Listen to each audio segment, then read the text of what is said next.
What if the limits in your life aren't real, just outdated programs running in your brain? This audiobook will teach you how to delete fear, rewrite your beliefs, and install the mindset for success. Your breakthrough isn't somewhere out there. It starts in your mind. You wake up tomorrow morning, and for the first time in years, you don't feel that familiar weight of anxiety pressing down on your chest. You don't reach for your phone to escape into someone else's highlight reel. Instead, you feel different, clear, confident, like you're finally running the show in your own mind. Sound impossible? It's not. But here's what nobody tells you about personal transformation. You're not broken, and you don't need fixing. You just need better programming. Think of your brain as the world's most sophisticated computer. Right now, it's running on outdated software. Programs installed by your past, your fears, your limiting beliefs, and everyone else's opinions about what you should be. But here's the revolutionary truth. You have administrator access to this system. You always have. This isn't another self-help book that tells you to think positive thoughts and hope for the best. This is a manual for the operating system of your mind. By the time you finish this journey, you won't just understand how your brain works. You'll know exactly how to reprogram it for the life you actually want. Are you ready to become the programmer of your own mind? Chapter 1. Your brain is not fixed. It's waiting for commands. You've been lied to about your brain your entire life. Maybe you've caught yourself saying things like, "I'm just not a math person," or "I've always been anxious," or "I'm terrible with names." You say these things like they're permanent features of who you are, carved in stone, unchangeable as your DNA. But what if I told you that statement is not just wrong? It's the very thing keeping you trapped. Here's the truth that will change everything. Your brain is not a fixed machine. It's not set in stone by the time you turn 25 or 18, or even 5 years old. Your brain is more like clay that never fully hardens, constantly reshaping itself based on the commands you give it, the thoughts you think, and the experiences you choose to focus on. The great brain myth. Let's destroy the biggest myth about your brain right now. For decades, scientists believed that adult brains were essentially fixed. You got your neurons as a child, and that was it. No new growth, no fundamental changes, just a slow decline toward old age. This myth has destroyed more dreams than any war, any economy, any external circumstance ever could. Because when you believe your brain can't change, you stop trying to change it. But in the 1990s, everything we thought we knew about the brain got turned upside down. Scientists discovered something extraordinary. Adult brains were growing new neurons. They were forming new neural pathways. They were literally rewiring themselves throughout entire lifetimes. They called this discovery neuroplasticity, and it changed everything. Your brain as a river, not a rock. Imagine your thoughts as water flowing down a mountainside. At first, the water flows everywhere, finding the easiest path. But over time, it carves deeper and deeper channels. Eventually, you have a river, a clear, defined path that all future water will follow. Your thought patterns work exactly the same way. Every time you think a thought, you're carving a neural pathway. Think it again, and you deepen that pathway. Think it thousands of times over years, and you've created a mental superhighway that your brain automatically travels down. This is why negative thinking feels so automatic. It's not because you're broken or weak. It's because you've spent years accidentally programming yourself to think that way. But here's the beautiful part. If you can carve pathways with repeated thoughts, you can carve new ones just as easily. You can redirect the river of your mind anywhere you want it to flow. The command interface. Your brain is waiting for commands. Every morning when you wake up, it's essentially asking, what should I focus on today? What patterns should I strengthen? What reality should I construct? Most people let this question get answered by accident, by their phone notifications, by their fears, by whatever crisis seems most urgent. They're giving their brain commands. All right, but they're not conscious commands. They're programming themselves by default instead of by design. But you're different. You picked up this book because some part of you knows that you have more control than you've been using. And you're absolutely right. The 3 types of mental commands. Your brain responds to 3 types of commands. 1. Attention commands. What you focus on literally grows stronger in your brain. Focus on problems, and your brain gets better at finding problems. Focus on solutions, and your brain gets better at finding solutions. 2. Repetition commands. Whatever you repeat becomes automatic. Repeat anxiety, and anxiety becomes your default. Repeat confidence, and confidence becomes your default. 3. Emotional commands. Your brain prioritizes information that comes with strong emotion. This is why trauma can reprogram you so quickly, but it's also why you can use positive emotions to reprogram yourself just as fast. Starting your reprogramming journey. Here's your first programming assignment. For the next 3 days, catch yourself every time you say something limiting about your capabilities. Don't judge it, don't fight it, just notice it. I'm not good at remembering names. I always mess up presentations.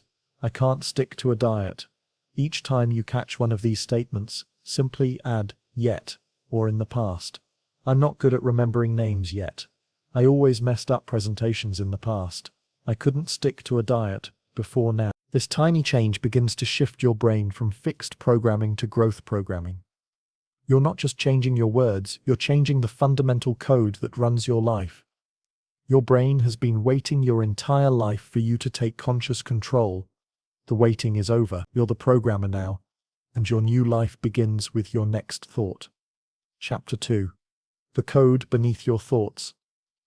Right now, as you're reading these words, there's a conversation happening in your mind that you're probably not even aware of. It's not the voice that's reading this book.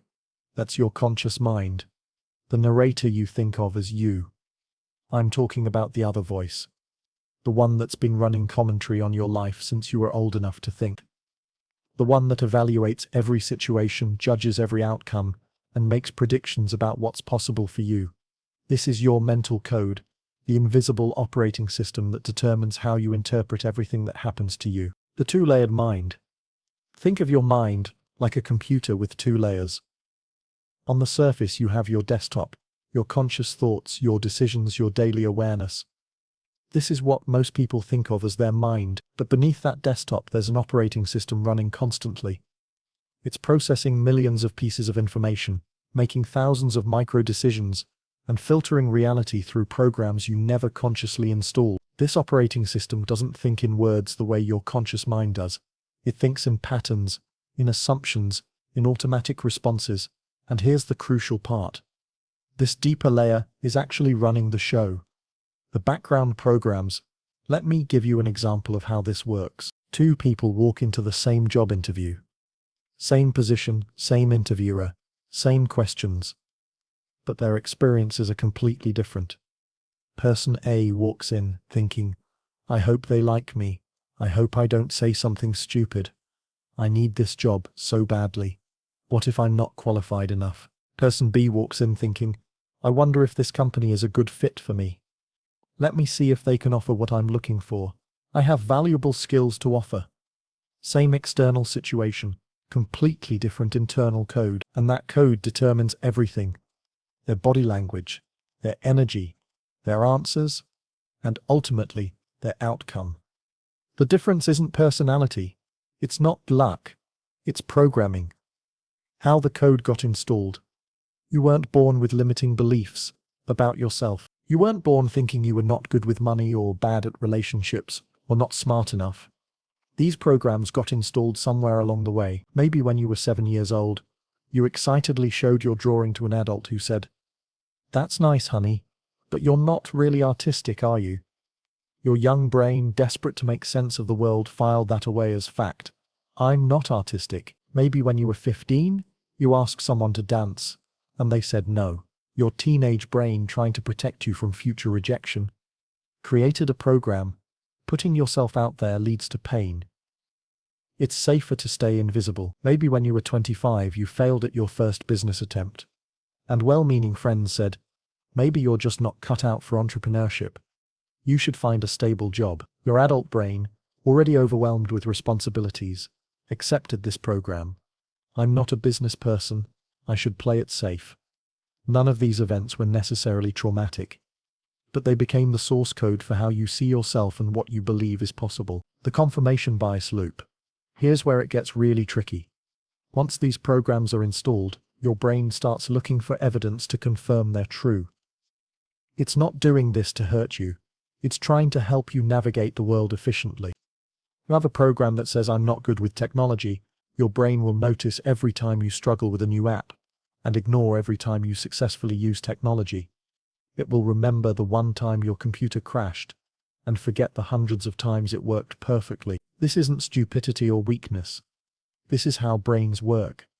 They're pattern recognition machines, and they're incredibly good at finding patterns that confirm what they already believe. Identifying your core programs. Most people have never looked at their mental code directly. They've been living with these background programs for so long, they assume they are the programs. But you can learn to see your code clearly. Here are the most common limiting programs running in the background of human minds. The scarcity program. There's not enough to go around. If someone else succeeds, it means less for me. I have to fight for my piece of the pie. The inadequacy program. I'm not smart enough, talented enough, experienced enough. Everyone else has it figured out except me. The safety program. Taking risks leads to pain. It's better to stay with what I know even if I'm not happy. At least I won't get hurt. The approval program. My worth depends on what other people think of me. I need to be liked and accepted to be okay. The control program. If I can't control the outcome, I shouldn't even try. Uncertainty equals danger. Recognizing your dominant program. Which of these resonates most strongly with you? Not intellectually. Which one creates a little flutter of recognition in your chest? A feeling of, oh, that's me. That's probably your dominant limiting program. And here's the thing about dominant programs. They don't just affect one area of your life. They influence everything. If you're running the inadequacy program, it doesn't just make you doubt your abilities at work. It makes you second-guess yourself in relationships, avoid opportunities, and constantly compare yourself to others in every area of life. If you're running the safety program, it doesn't just make you risk-averse in business. It makes you stay in relationships that don't serve you, avoid difficult conversations, and play small in every aspect of your existence. The good news about mental code. Now here's the revolutionary part. Just because this code is running, doesn't mean it's permanently installed. Unlike a computer, where you need special access to change the operating system, you have administrator privileges to your own mind. You can identify limiting programs, interrupt them, and install new ones. You can literally rewrite the code that determines how you experience reality. But first, you need to catch these programs in action. You need to become aware of the automatic thoughts and assumptions that are shaping your life below the level of consciousness. Your code detection assignment. For the next 24 hours, I want you to pay attention to your automatic reactions to situations, not your conscious thoughts. Those are easy to control. I want you to notice your instant unconscious responses. When you see someone's success on social media, what's your first internal reaction? When someone offers you an opportunity, what's the first thought that pops up? When you think about trying something new, what automatic response arises? Don't judge these reactions. Don't try to change them yet. Just notice them. You're beginning the process of becoming conscious of your unconscious programming. These automatic reactions are your mental code revealing itself. And once you can see the code, you can begin to rewrite it. Chapter 3. Where beliefs come from, and how to break them. Here's a question that might disturb you. How much of what you believe about yourself is actually true, and how much is just a story you've been telling yourself for so long that it feels like fact? Most people never ask themselves this question, because the answer is too uncomfortable. The truth is, most of our core beliefs about ourselves aren't based on objective reality. They're based on interpretations we made as children, conclusions we drew from limited data, and stories we accepted from people who had no business defining who we are. But today, we're going to trace these beliefs back to their source. And when you see where they actually came from, you'll realize something liberating. If these beliefs were learned, they can be unlearned. The belief formation years. Between birth and age 7, your brain is in what scientists call the theta state. Essentially, you're in a hypnotic trance. Your conscious, analytical mind hasn't fully developed yet, so you absorb everything around you as absolute truth. During this period, you're not evaluating information. You're not thinking critically. You're downloading the operating system of your life directly from your environment. If the adults around you are calm and confident, you download, "The world is safe, and I am capable." If they're anxious, and stressed. You download, the world is dangerous, and I need to be constantly alert. If they praise effort over results, you download, I grow through challenges. If they focus on what you did wrong, you download, I am fundamentally flawed. None of this is conscious. You're not making decisions about what to believe. You're absorbing the emotional environment around you and turning it into your baseline reality, the story-making machine. But here's where it gets really interesting. Your young brain doesn't just absorb beliefs, it creates stories to explain experiences, especially painful ones. Let's say you're 5 years old, and your parents get divorced.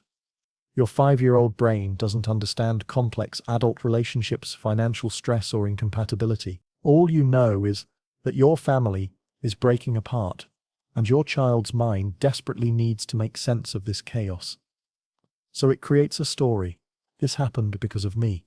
If I had been better, if I had been quieter, if I had been different, my parents would have stayed together. Or maybe you're 8 years old, and you don't get invited to a birthday party. Your 8-year-old brain doesn't understand that the parent probably had a limited guest list, or that families have different social dynamics. All you know is that you're excluded, and that hurts. So your brain creates a protective story. I don't fit in with other people. It's safer to stay alone than to risk being rejected again. These stories aren't true, but they feel true because they were created during emotional moments when your analytical mind wasn't online to question them. The inherited belief system. But it's not just your direct experiences that shape your beliefs.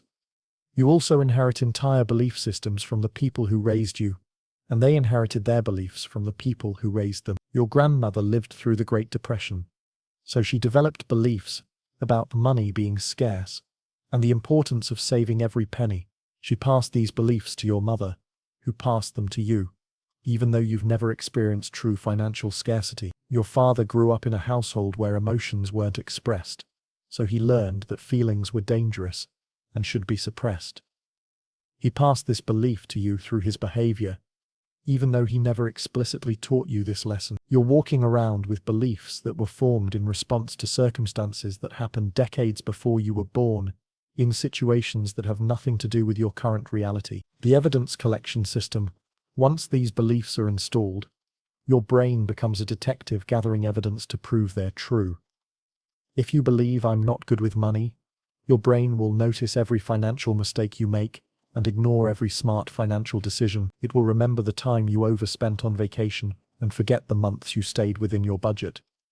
If you believe relationships always end badly, your brain will focus on every argument with your partner and dismiss every moment of connection. It will catalog every relationship that didn't work out and ignore every example of lasting love around you. This isn't personal weakness. It's confirmation bias, and everyone's brain does it. Your brain is trying to help you navigate the world efficiently by confirming what it already knows to be true. The belief audit. Right now, I want you to examine some of your core beliefs about yourself. Not the positive ones you consciously try to maintain, but the deep ones that feel absolutely true, even when they limit you. Complete these sentences with your first, uncensored thoughts. I am the kind of person who. Money is. Relationships are. Success requires. I can't, because I'm not. Look at what you wrote. Where did these beliefs come from? Can you trace them back to specific experiences, specific people, specific moments in your life? More importantly, are these beliefs actually true? Or are they just stories you've been telling yourself for so long that they feel like facts? The truth test. Here's a powerful exercise to test whether your beliefs are serving you or limiting you. Take one of the limiting beliefs you identified and ask these questions. Taker, is this belief absolutely true? Not does it feel true, but is it objectively, measurably, 100% accurate? How do I feel when I believe this thought? What emotions arise? What physical sensations do you notice? How do I behave when I believe this thought? What actions do you take or not take? What opportunities do you pursue or avoid? Who would I be without this belief? If this thought didn't exist in your mind, how would you show up differently in the world? What would be possible if the opposite were true? What if you're actually capable of everything you think you can't do? Breaking the belief chains. The moment you realize that your limiting beliefs are not facts, they're just thoughts you've thought so many times they feel real, everything changes. You don't have to fight these beliefs or force yourself to think positive thoughts. You just have to stop treating them as absolute truth and start treating them as old programs that no longer serve you. When the thought, "I'm not good with money," arises, you can notice it and think, that's the old program running.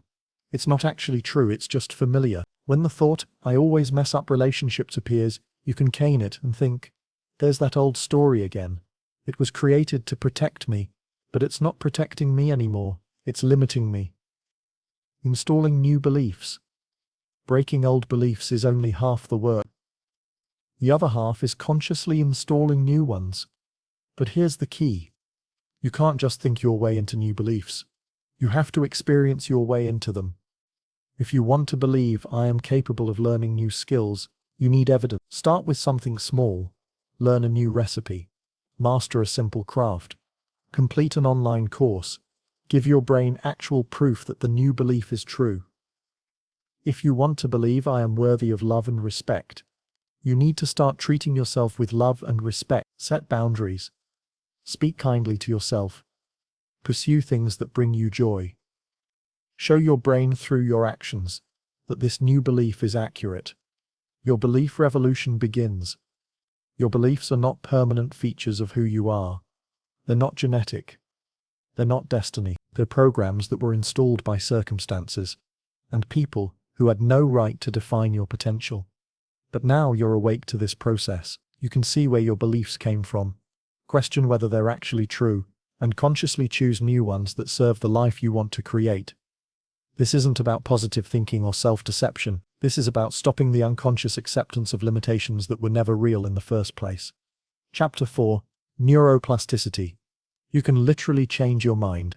What if I told you that your brain has been rebuilding itself every single day of your life, and you never even noticed? What if I told you that the depression you think is permanent, the anxiety you believe is just who you are, the habits you assume you'll never break, what if all of these could be literally rewired in your brain? This isn't motivation. This isn't positive thinking. This is science. Welcome to the world of neuroplasticity, the discovery that changed everything we thought we knew about the human brain and human potential, the brain that rebuilds itself. For most of human history, we believed the brain was like concrete, formed in childhood, hardened in adulthood, and slowly crumbling with age. If you were born with certain limitations, dealt with certain trauma, or developed certain mental patterns, you were stuck with them forever. This belief destroyed millions of lives. People accepted depression as permanent, anxiety as unchangeable, and bad habits as hardwired. They believed that who they were at 20 or 30 or 40 was who they'd always be. But in the 1990s, neuroscientists made a discovery that shattered this limiting belief forever. They found that adult brains were not fixed structures. They were constantly changing, growing, and rewiring themselves throughout entire lifetimes. They called this phenomenon neuroplasticity, and it revealed the most hopeful truth about human nature. Your brain never stops changing. It's changing right now, as you read these words. The question isn't whether you can change your brain. You're already changing it. The question is whether you're changing it consciously or unconsciously, in directions that serve you or limit you. The taxi driver study. Let me tell you about a study that perfectly illustrates the power of neuroplasticity. Researchers in London studied the brains of taxi drivers, people who spend their entire careers navigating the complex, winding streets of one of the world's most complicated cities. They found something remarkable. The part of the brain responsible for spatial navigation, the hippocampus, was significantly larger in taxi drivers than in the general population. But here's the really interesting part. The longer someone had been driving a taxi, the larger this brain region became. Their brains had literally grown new neural tissue in response to the demands of their profession. These weren't people born with special navigation abilities. They were ordinary humans whose brains physically restructured themselves to meet the challenges they faced repeatedly. If brains can grow new neural tissue for navigation, what else can they grow for? What abilities could you develop if you consistently challenged your brain in specific areas? The rewiring process. Every time you learn something new, think a different thought, or choose a different action, you're sending electrical signals along specific neural pathways in your brain. Think of these pathways like hiking trails through a forest. When you first learn something or think a new thought, it's like walking through dense underbrush, difficult, slow, requiring conscious effort. But each time you repeat that thought or action, you're walking down that same path again, making it a little clearer, a little easier to follow. Do this enough times, and you've created a well-worn trail that your brain can follow automatically. This is how habits form, how skills develop, and how new ways of thinking become natural. But here's the beautiful part. Old pathways that you stop using begin to fade. Just like forest trails that no longer get traveled, will eventually be overgrown with vegetation. Neural pathways that don't get used will weaken and disappear.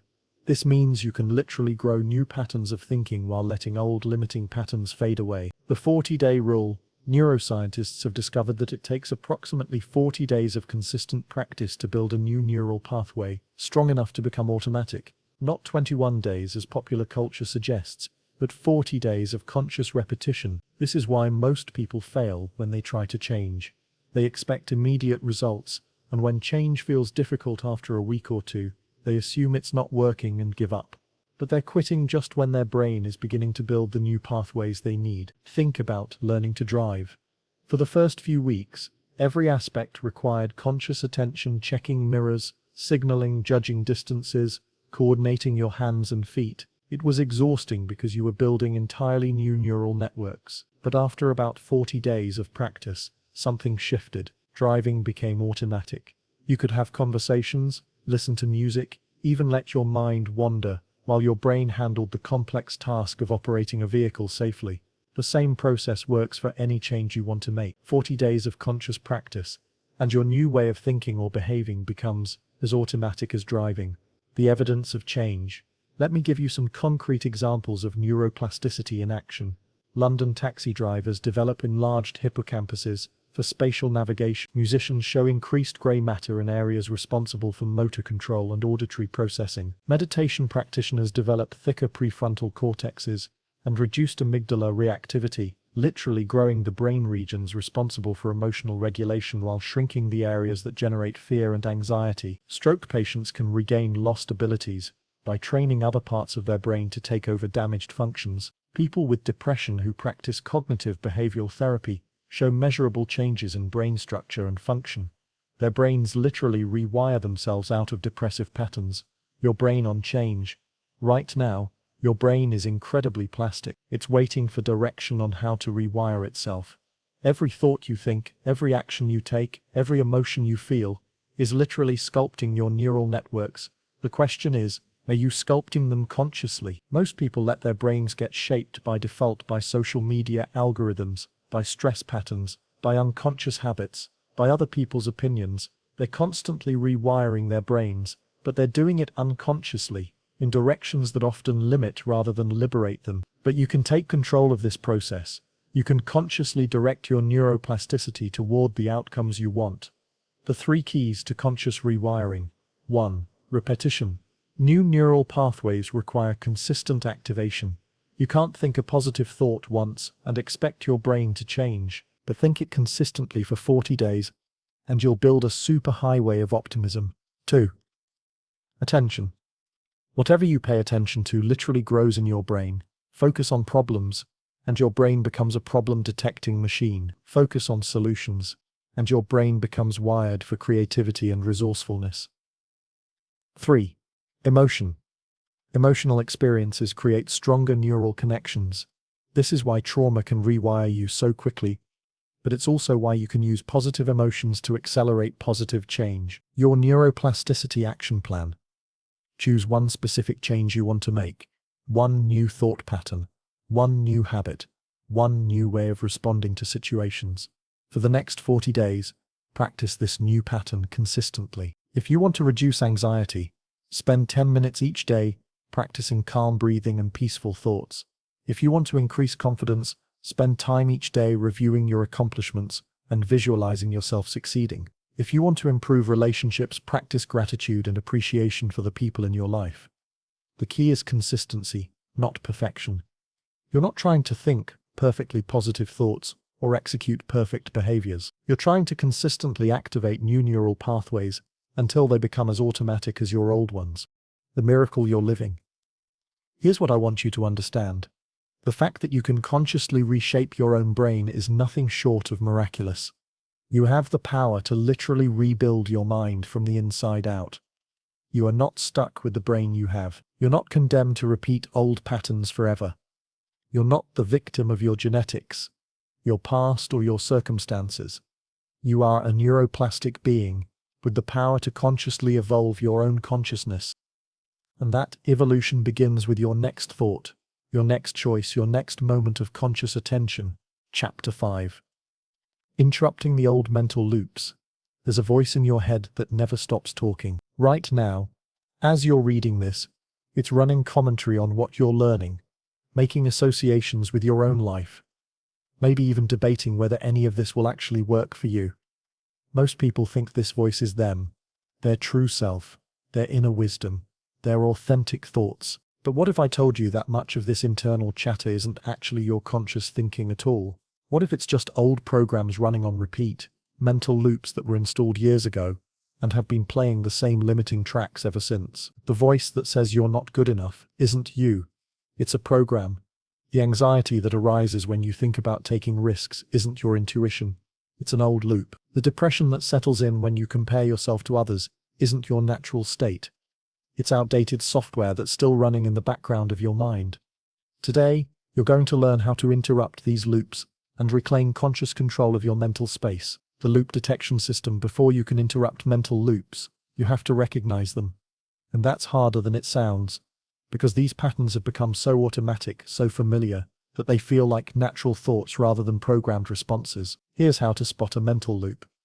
It's any thought pattern that feels both familiar and limiting, that arises automatically in response to certain triggers, and that leads to predictable emotional states. Mental loops sound like this. Here I go again, messing everything up. I should be further along by now. Everyone else has it figured out except me. What if something goes wrong? I'm not the kind of person who... Notice that these thoughts don't just appear once and disappear, they repeat. They drag you into familiar emotional states that feel both inevitable and terrible. The anatomy of a mental loop. Every mental loop has the same basic structure. 1. Trigger. Something happens, or you think something might happen, that activates the loop. This could be an external event, an internal sensation, or even just a random memory. 2. Automatic thought. Your brain generates a familiar thought pattern without conscious input from you. This happens so fast you might not even notice it. 3. Emotional response. The automatic thought creates a predictable emotional state: anxiety, sadness, anger, shame, or despair. 4. Behavioral response. The emotion drives predictable behaviors: avoidance, procrastination, people-pleasing, self-sabotage, or withdrawal. 5. Reinforcement. The behavior confirms the original thought, strengthening the neural pathway and making the loop more likely to activate next time. Let me give you a concrete example. Sarah gets invited to a networking event. Trigger. Her automatic thought kicks in. I'll just stand there awkwardly. Nobody will want to talk to me. Automatic thought. This creates anxiety and self-doubt. Emotional response. So she makes excuses and doesn't go. Behavioral response. Later, she thinks, see, I knew I wasn't good at networking. I was right to avoid it. Reinforcement. The loop is now stronger, and she'll be even less likely to attend networking events in the future. The interruption point. Here's the revolutionary insight. You can't control whether mental loops activate, but you can control what happens after they activate. The moment between the automatic thought and your response to it. That's where your power lies. Most people experience this moment as immediate and automatic. Thought appears. Emotion follows. Behavior happens. But there's actually a gap there. A split second of choice that you can learn to recognize and expand. In that gap lies your freedom. The stop technique.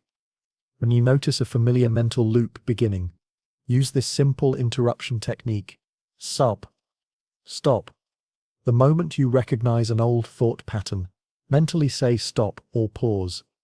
Don't fight the thought or judge yourself for having it. Just acknowledge that you've caught an automatic program running.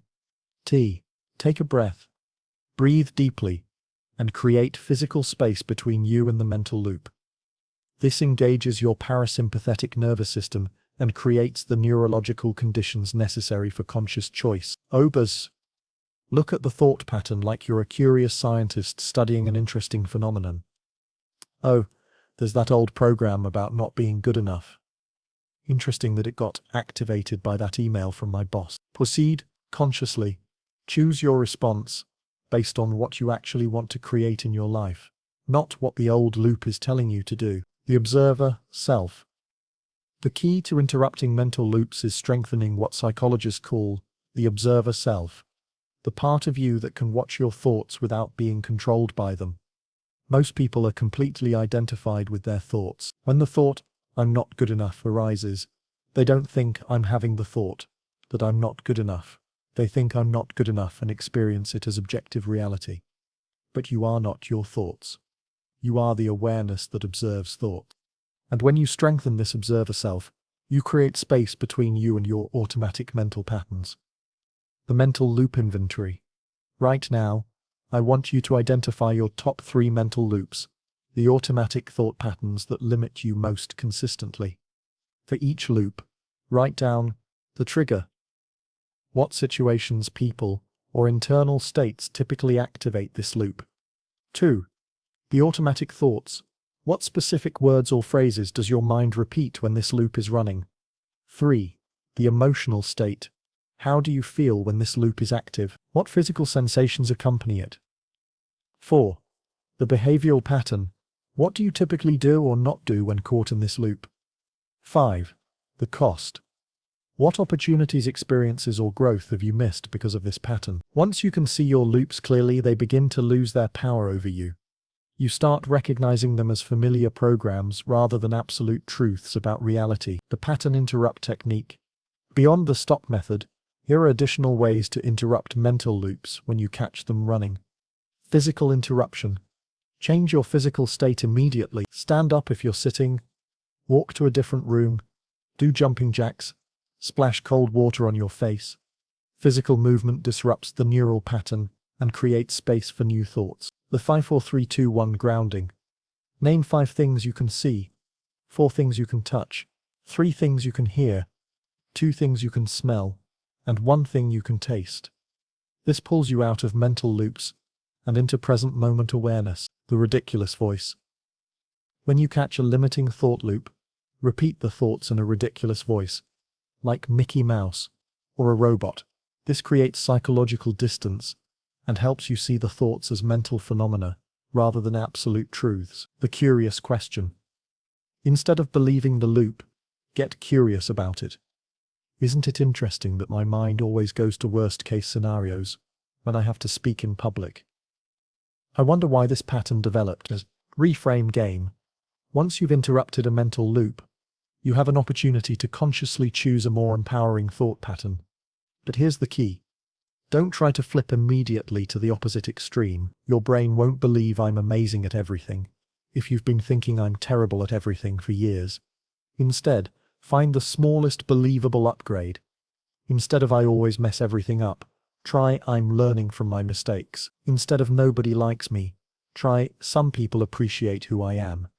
Instead of I'll never be successful, try I'm developing new skills. These aren't just positive thoughts.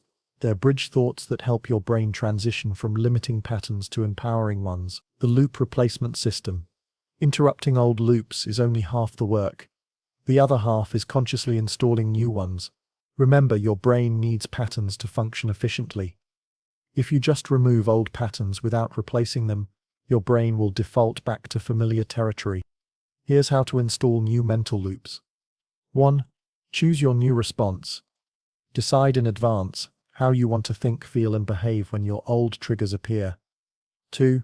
Practice in low-stakes situations. Don't wait for high-pressure moments to try new patterns. Practice when the stakes are low, so the new response becomes familiar. 3. Celebrate small wins. Every time you successfully interrupt an old loop or choose a new response, acknowledge it. This reinforces the new neural pathway. 4. Expect setbacks. Old loops will still activate sometimes. This doesn't mean you're failing. It means you're human. The goal isn't perfection, it's conscious choice, more often than unconscious reaction. The freedom loop. As you practice interrupting old mental loops, something beautiful happens. You begin to install a new empowering loop. The freedom loop. The freedom loop says, I notice my thoughts, but I am not controlled by them. I can choose my response to any situation. I am constantly growing and evolving. This loop creates curiosity instead of judgment, possibility instead of limitation, growth instead of stagnation. And the more you practice it, the more automatic it becomes. Your 7-day loop interruption challenge. For the next 7 days, carry a small notebook or use your phone to track every time you successfully interrupt a mental loop. Don't worry about perfect execution. Just focus on catching them and creating that moment of conscious choice. Day 1-2. Just notice and name the loops. Does my perfectionism loop? Does my not good enough loop? Day 3-4. Start using the stop technique when you catch loops running. Day 5-6. Practice pattern interrupts and reframes. Day 7. Celebrate your progress and choose one loop to focus on transforming over the next 40 days. Breaking the chains of automatic thinking. You spent most of your life as a passenger in your own mind, letting old programs drive while you wondered why you kept ending up in the same limiting places. But now you're learning to be the driver. You're developing the ability to recognize when autopilot is engaged and consciously take control of the wheel. This is the beginning of true mental freedom, not the absence of challenging thoughts, but the presence of conscious choice about how to respond to them. Chapter 6. The Power of Thought. Repetition. There's something you do approximately 70,000 times per day that's shaping your entire reality, and you're probably not even conscious of it. I'm talking about thinking. Right now, as you read these words, your brain is processing thoughts at an incredible rate. Some are conscious and deliberate, like your roast on this content, but most are automatic, repetitive, and completely below your awareness. And here's what most people don't realize. These repetitive thoughts aren't just random mental noise. They're literally sculpting your brain, shaping your emotions, and determining the trajectory of your entire life. The thought-reality connection. Every thought you think creates a neural pathway. Think the same thought twice, and you've strengthened that pathway. Think it 1,000 times, and you've created a mental superhighway that your brain travels down automatically. This is why some people seem naturally optimistic while others default to pessimism. It's not genetic, it's habitual. Optimistic people have spent years unconsciously reinforcing neural pathways of possibility, gratitude, and positive expectation. Pessimistic people have strengthened pathways of worry, complaint, and negative anticipation. Neither group chose this consciously. They simply repeated certain types of thoughts until those thoughts became their mental default. But here's the empowering truth. If repetition created your current mental patterns, repetition can change them. The repetition revolution. Most people try to change their lives by changing their actions. They start new diets, join gyms, read self-help books, or take courses. And while these actions are important, they're trying to change the symptoms rather than the cause. Your actions flow from your thoughts. Your thoughts flow from your beliefs. Your beliefs flow from your repeated mental pattern. If you want to change your life, you have to change what you're thinking about most consistently. This isn't positive thinking, it's strategic thinking. You're going to consciously choose the thoughts you repeat until they become as automatic as your current patterns. The science of mental repetition. Neuroscientists have discovered that it takes approximately 400 repetitions for a new neural pathway to be created, and 4,000 repetitions for it to become automatic. This might sound overwhelming, but remember, you're already thinking thousands of thoughts per day. The question isn't whether you're going to repeat thoughts. You already are. The question is whether you're going to repeat empowering thoughts or limiting ones. When you consciously repeat empowering thoughts, several things happen in your brain. 1. Myelination. The neural pathways become coated with a substance called myelin, which makes electrical signals travel faster and more efficiently. This is why practice thoughts feel so automatic. 2. Synaptic strengthening. The connections between neurons become stronger, making the thought pattern more likely to activate in the future. 3. Default network rewiring. your brain's default mode network. The thoughts that arise when you're not focused on anything specific begins to shift toward the patterns you've been consciously reinforcing. The 3 types of thought repetition. 1. Accidental repetition. This is what most people do. They repeat whatever thoughts arise automatically, unconsciously strengthening patterns that may or may not serve them. Reactive repetition. This is when people try to fight negative thoughts by thinking positive ones, but they're still responding to whatever their mind throws at them rather than choosing their focus consciously. 3. Strategic repetition. This is what we're going to do. You're going to consciously choose specific thoughts and repeat them systematically until they become your new mental default. Choosing your repetition patterns. The first step in strategic thought repetition is choosing what you want to strengthen in your mind. This isn't about denying reality or forcing yourself to think unrealistic thoughts. It's about deliberately focusing on the aspects of reality that serve your growth and well-being. Here are some powerful categories of thoughts to repeat. Identity thoughts. Who do you want to become? I am someone who follows through on UMIP. I am naturally curious and love learning new things. I am worthy of love and respect. Capability thoughts. What do you want to believe about your abilities? I can learn anything I set my mind to. I have valuable skills and insights to offer. I am resourceful and find solutions to challenges. Possibility thoughts. What do you want to believe about what's available to you? Opportunities are everywhere when I look for them. The right people and resources come into my life at the right time. Each day brings new possibilities for growth and contribution. Process thoughts. How do you want to approach life? I focus on progress, not perfection. I learn from every experience. I respond thoughtfully rather than reacting emotionally. Your thought repetition formula. Here's how to implement strategic thought repetition. Step 1. Choose 3-5 core thoughts. Select specific thoughts that represent who you want to become and how you want to experience life. Make them personal, positive and present tense. Step 2. Create repetition triggers. Attach your chosen thoughts to activities you already do consistently. Every time you brush your teeth, repeat your identity thoughts. Every time you start your car, repeat your capability thoughts. Every time you open your computer, repeat your possibility thoughts. Step 3. Use emotional engagement. Don't just think the thoughts mechanically. Feel what it would be like if they were completely true. Engage your emotions and imagination to strengthen the neural pathways. Step 4. Track your repetitions. Keep a simple tally of how many times you consciously repeat your chosen thoughts each day. You're aiming for at least 20-30 conscious repetitions per thought. Step 5. Notice the shifts after 7-10 days of consistent repetition. You'll start noticing these thoughts arising spontaneously. After 30-40 days, they'll become part of your mental default network. The repetition resistance. When you start consciously repeating empowering thoughts, your brain will resist.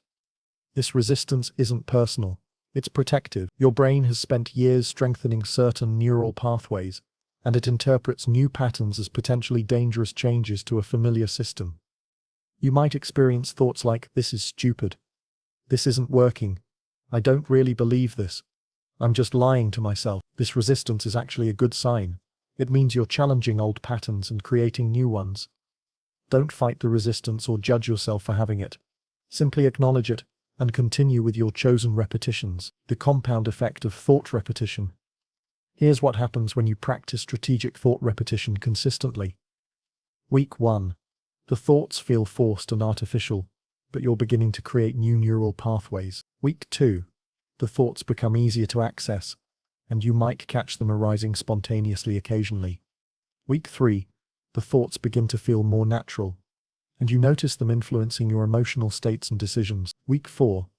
The thoughts become part of your mental landscape, arising automatically in relevant situations. Month 2. And beyond. The thoughts become so integrated that they influence your identity, your choices, and your experience of reality itself. Beyond individual thoughts, mental atmospheres. As you advance in thought repetition, you can begin working with entire mental atmospheres rather than just individual thoughts. Instead of repeating specific phrases, you can consciously cultivate general mental environments. The atmosphere of possibility. Spending time each day focusing on what's working in your life, what opportunities are available, and what you're excited about. Create the atmosphere of gratitude, regularly acknowledging what you appreciate about your life, your relationships, and your experiences. The atmosphere of growth, consistently thinking about how you're developing, what you're learning, and how challenges are helping you evolve. The atmosphere of contribution, focusing on how you can serve others, add value, and make a positive difference in the world. Your 30-day thought repetition challenge. Choose 3 core thoughts that represent who you want to become. Write them down, and commit to repeating each one at least 10 times per day for the next 30 days. Use these methods. Take on morning repetitions while getting ready, midday repetitions during transitions, evening repetitions before sleep, trigger-based repetitions tied to daily activities.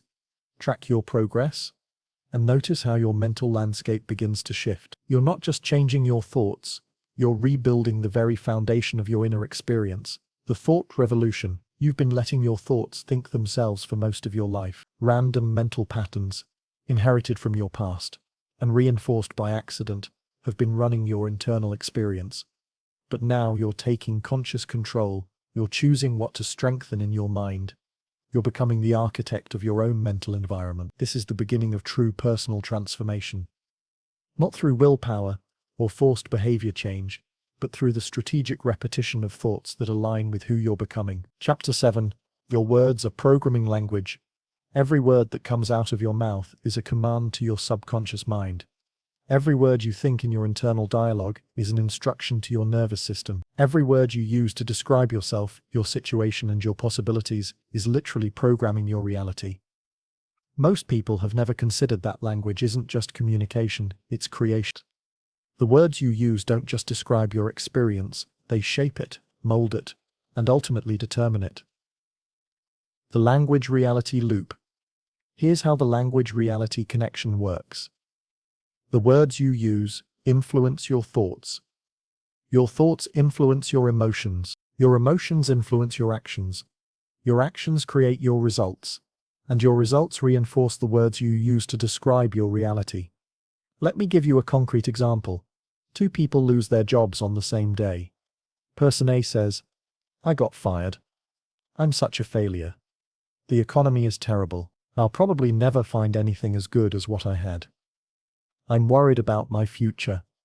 Person B says, "My position was eliminated. This is an opportunity to find something better aligned with my goals. I'm excited to explore new possibilities. I trust that the right opportunity will emerge." But same external event. Completely different language.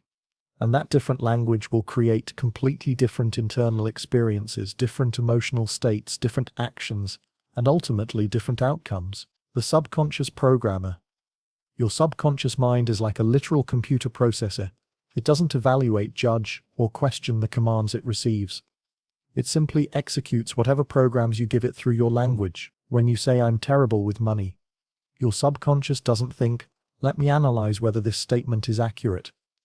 It thinks, "Okay, I need to find evidence that confirms we're terrible with money, and create behaviors that align with this identity." When you say, "I always attract the wrong kind of people," your subconscious gets to work filtering your perception to notice problematic people, while overlooking healthy ones, and guiding your behavior in ways that unconsciously push away good people, while attracting drama. When you say, "Nothing ever works out for me," your subconscious begins scanning for failures, dismissing successes, and creating a mental framework that interprets even positive events through a lens of inevitable disappointment. Your subconscious is not trying to sabotage you.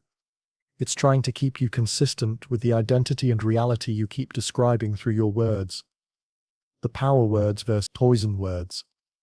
Certain words and phrases act like computer viruses in your mental software, creating limitation, negativity, and self-sabotage.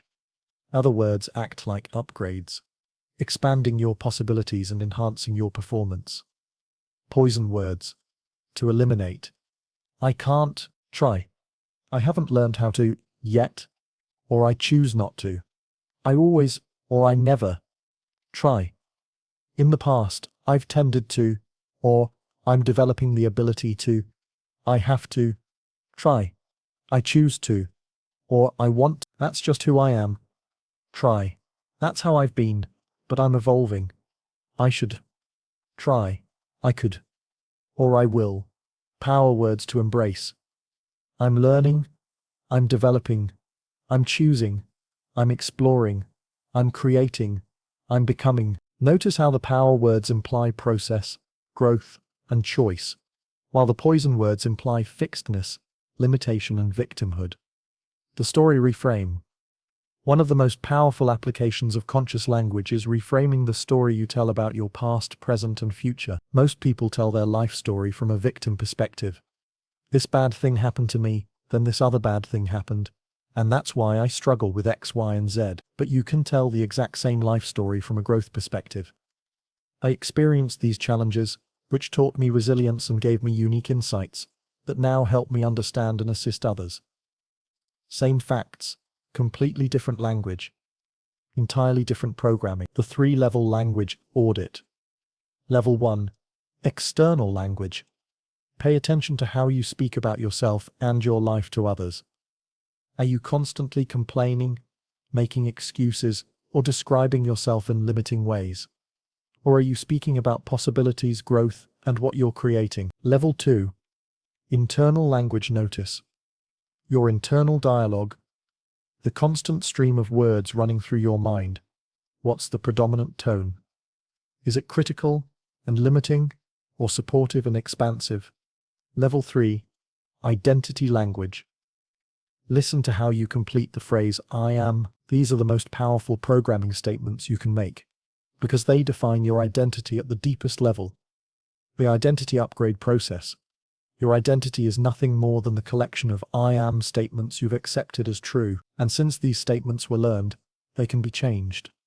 Step 1. Current identity audit. Complete these sentences with your automatic responses. I am someone who. I am good at. I am bad at. I am the type of person who. Step 2. Identity upgrade selection. Choose new identity statements that represent who you want to become. I am someone who follows through on commitments.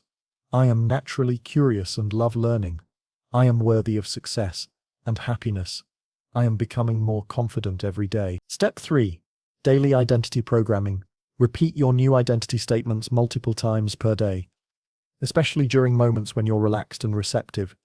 Just after waking up, during meditation, just before sleep. The language pattern interrupt.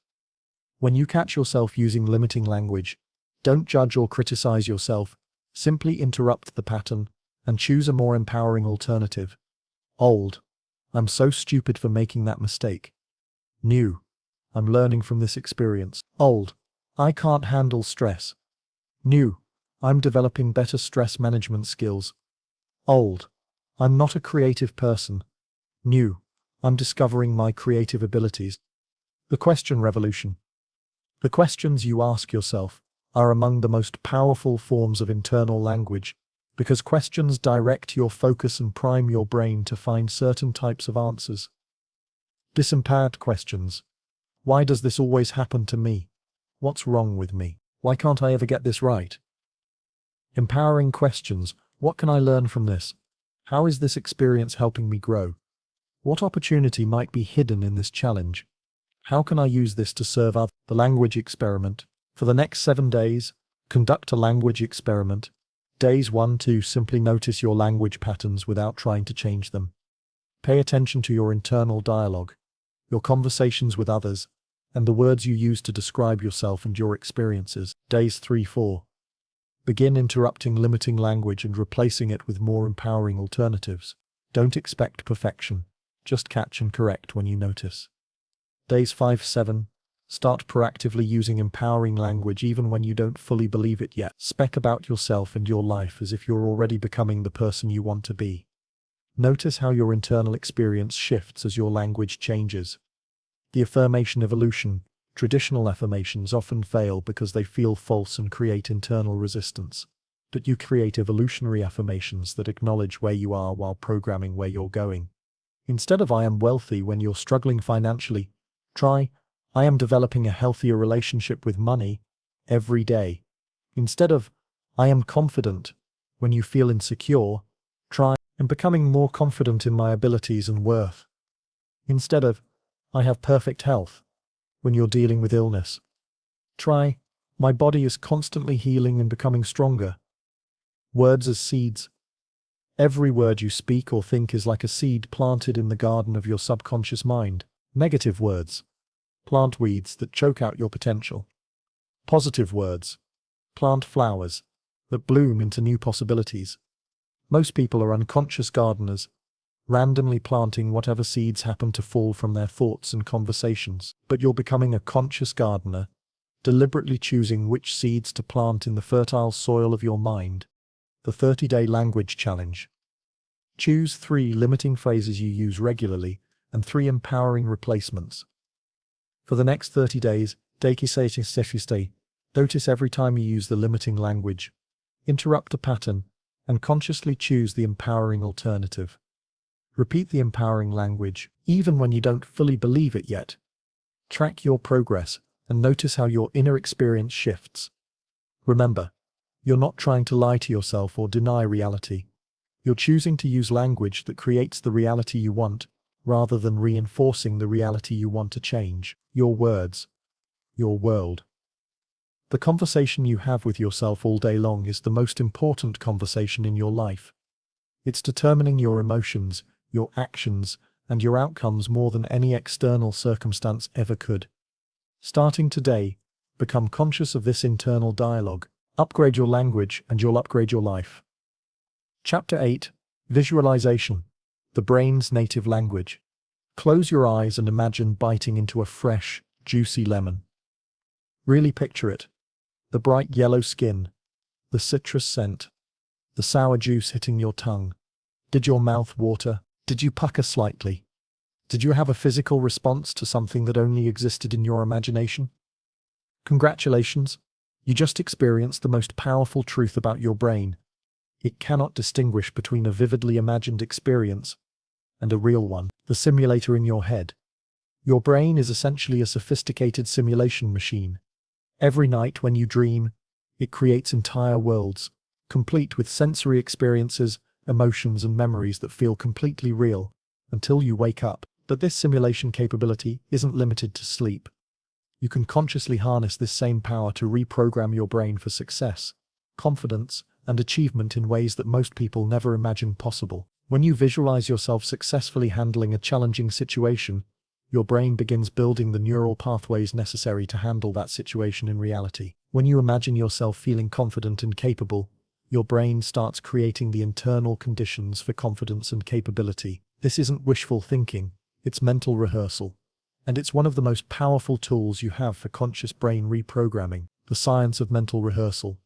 Olympic athletes have known about the power of visualization for decades. Studies show that athletes who combine physical practice with mental rehearsal outperform those who rely on physical practice alone. In one famous study, basketball players were divided into 3 groups. Group 1 practiced free throws physically for 1 hour per day. Group 2 visualized making free throws for 1 hour per day, but never touched a basketball. Group 3 did no practice at all. After 30 days, Group 1 improved their free throw percentage by 24%. Group 3 showed no improvement. But here's the remarkable part. Group 2, the visualization-only group, improved by 23%, almost as much as the group that practiced physical. Mental rehearsal created nearly the same neural pathways as physical rehearsal. Your brain's virtual reality system. When you visualize an experience vividly enough, your brain activates the same neural networks that would fire during the actual experience. The motor cortex activates when you imagine moving,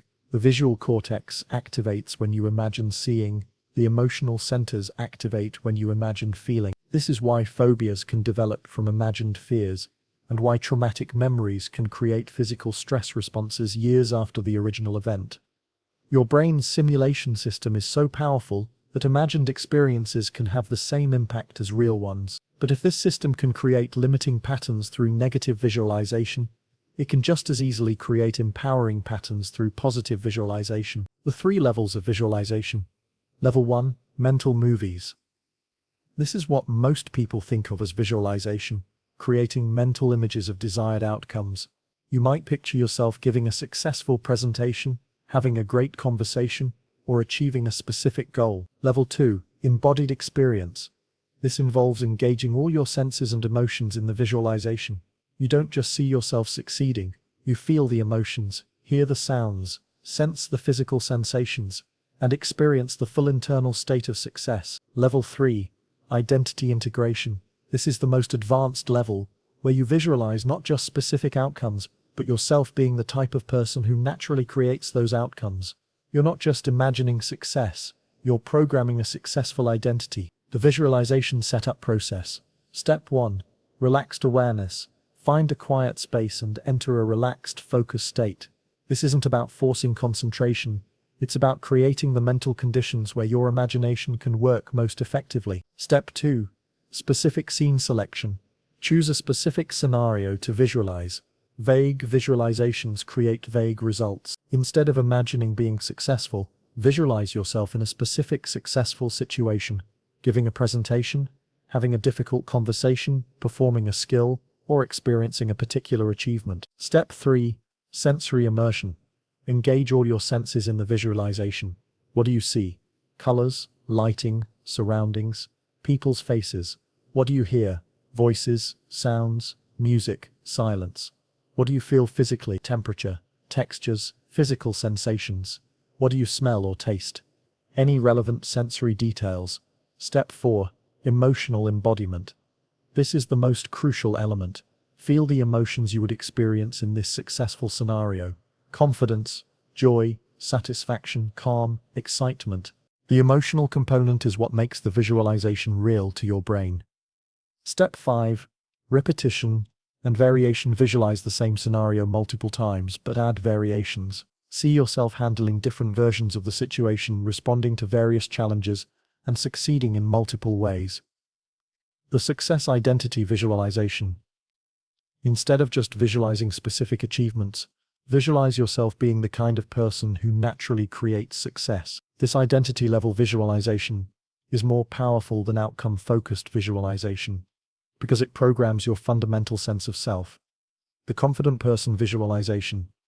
See yourself moving through your day with natural confidence. Watch yourself speaking clearly, making decisions easily, handling challenges calmly. Feel what it's like to trust yourself completely. The successful person visualization.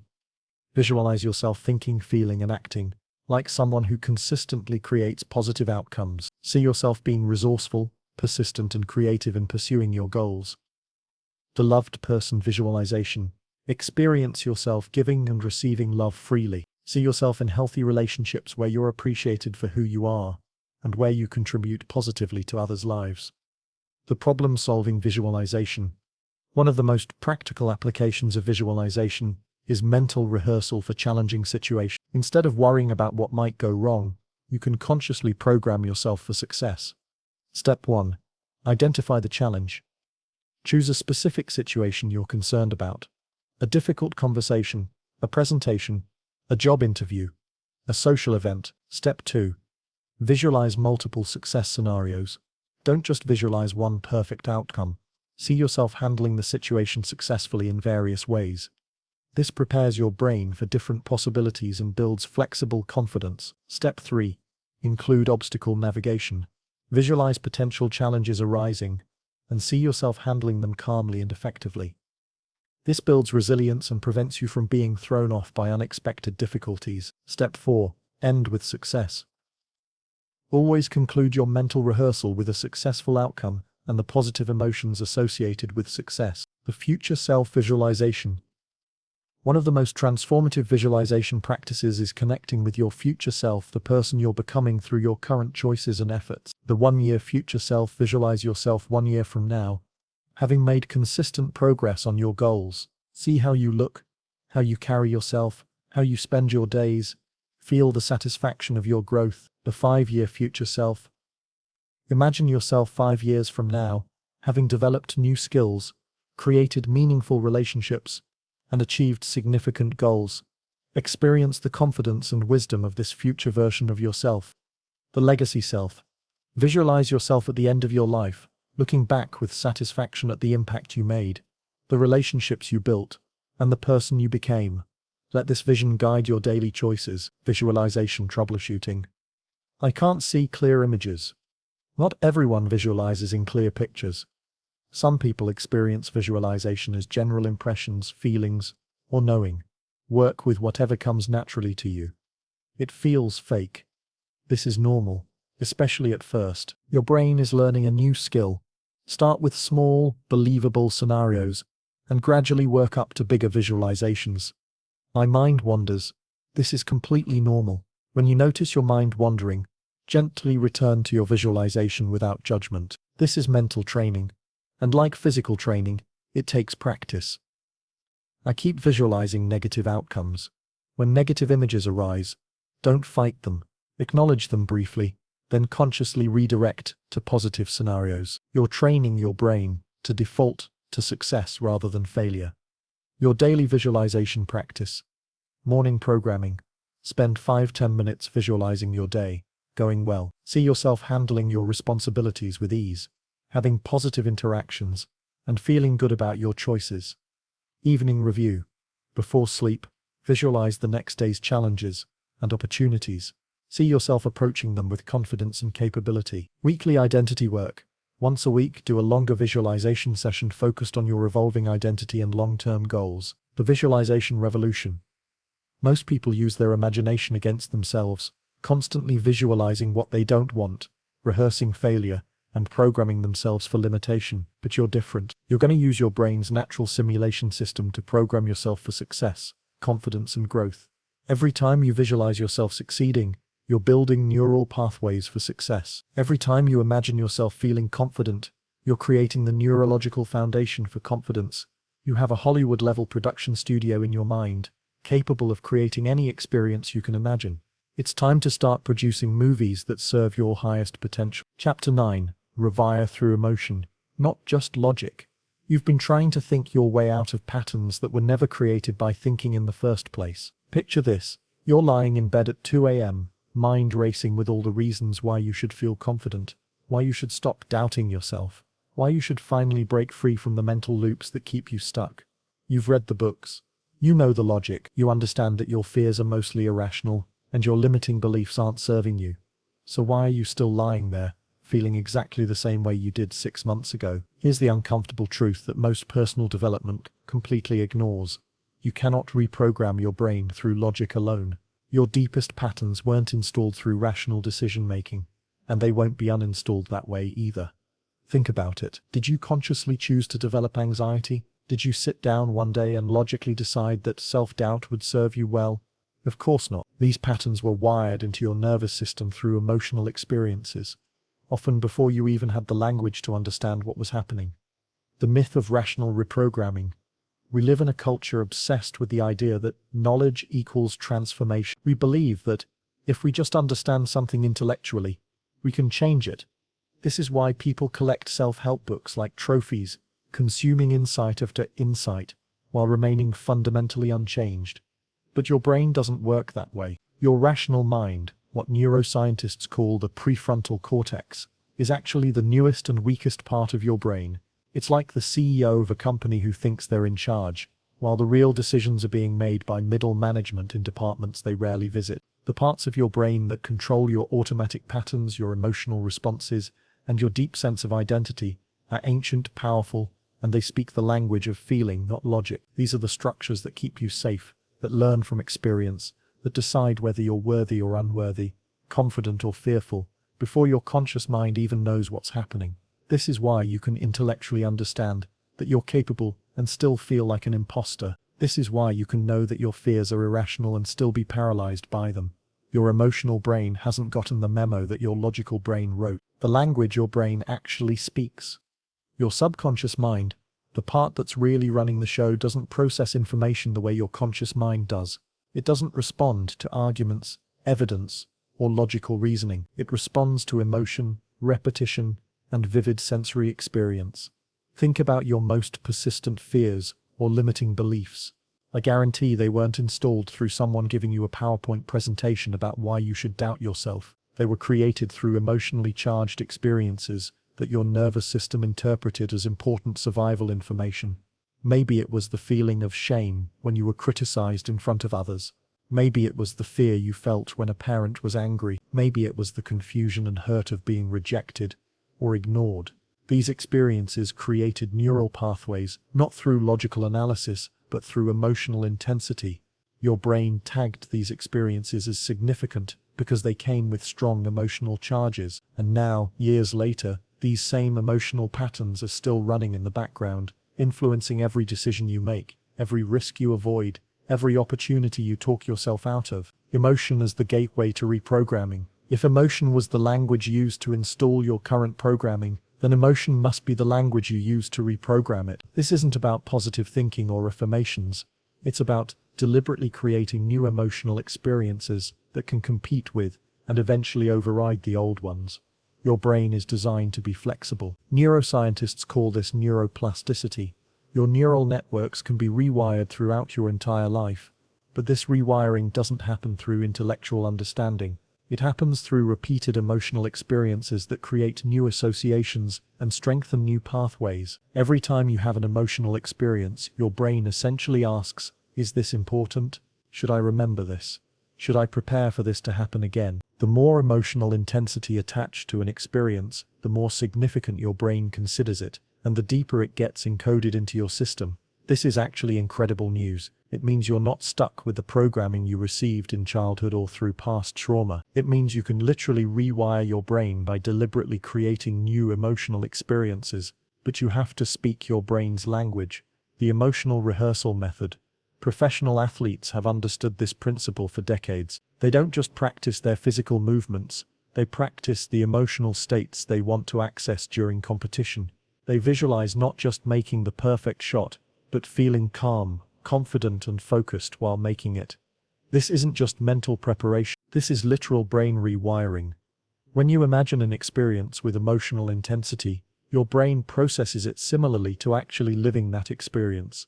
The same neural networks fire, the same patterns get strengthened, the same associations get formed. You can use this same principle to reprogram any aspect of your identity.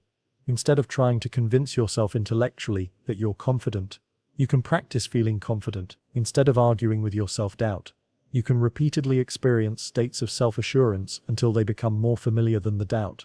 Here's how this works in practice. Set aside time each day to emotionally rehearse being the person you want to become. This isn't visualization in the traditional sense, it's emotional embodiment.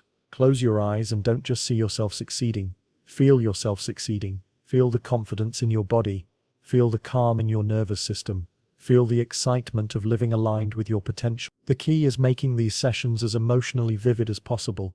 Your brain doesn't distinguish between imagined experiences and real ones when they come with sufficient emotional intensity. By repeatedly feeling the emotions of your desired identity, you're literally rewiring your neural networks to make these states more accessible in real life. Creating emotional anchors.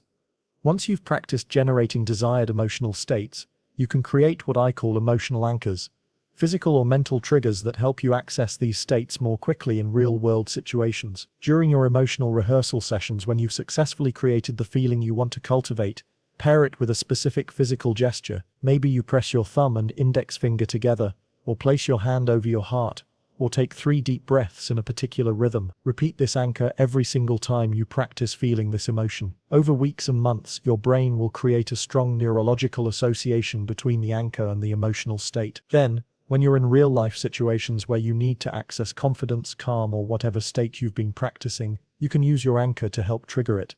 This works because your brain is constantly creating associations between simultaneous experiences. When you consistently pair a physical action with an emotional state, the physical action becomes a neurological shortcut to that emotional experience. Working through emotional resistance. As you begin practicing new emotional states, you'll likely encounter internal resistance. Part of you might feel like you're being fake or delusional. This resistance isn't a sign that you're doing something wrong. It's actually proof that you're challenging patterns that have been in place for years.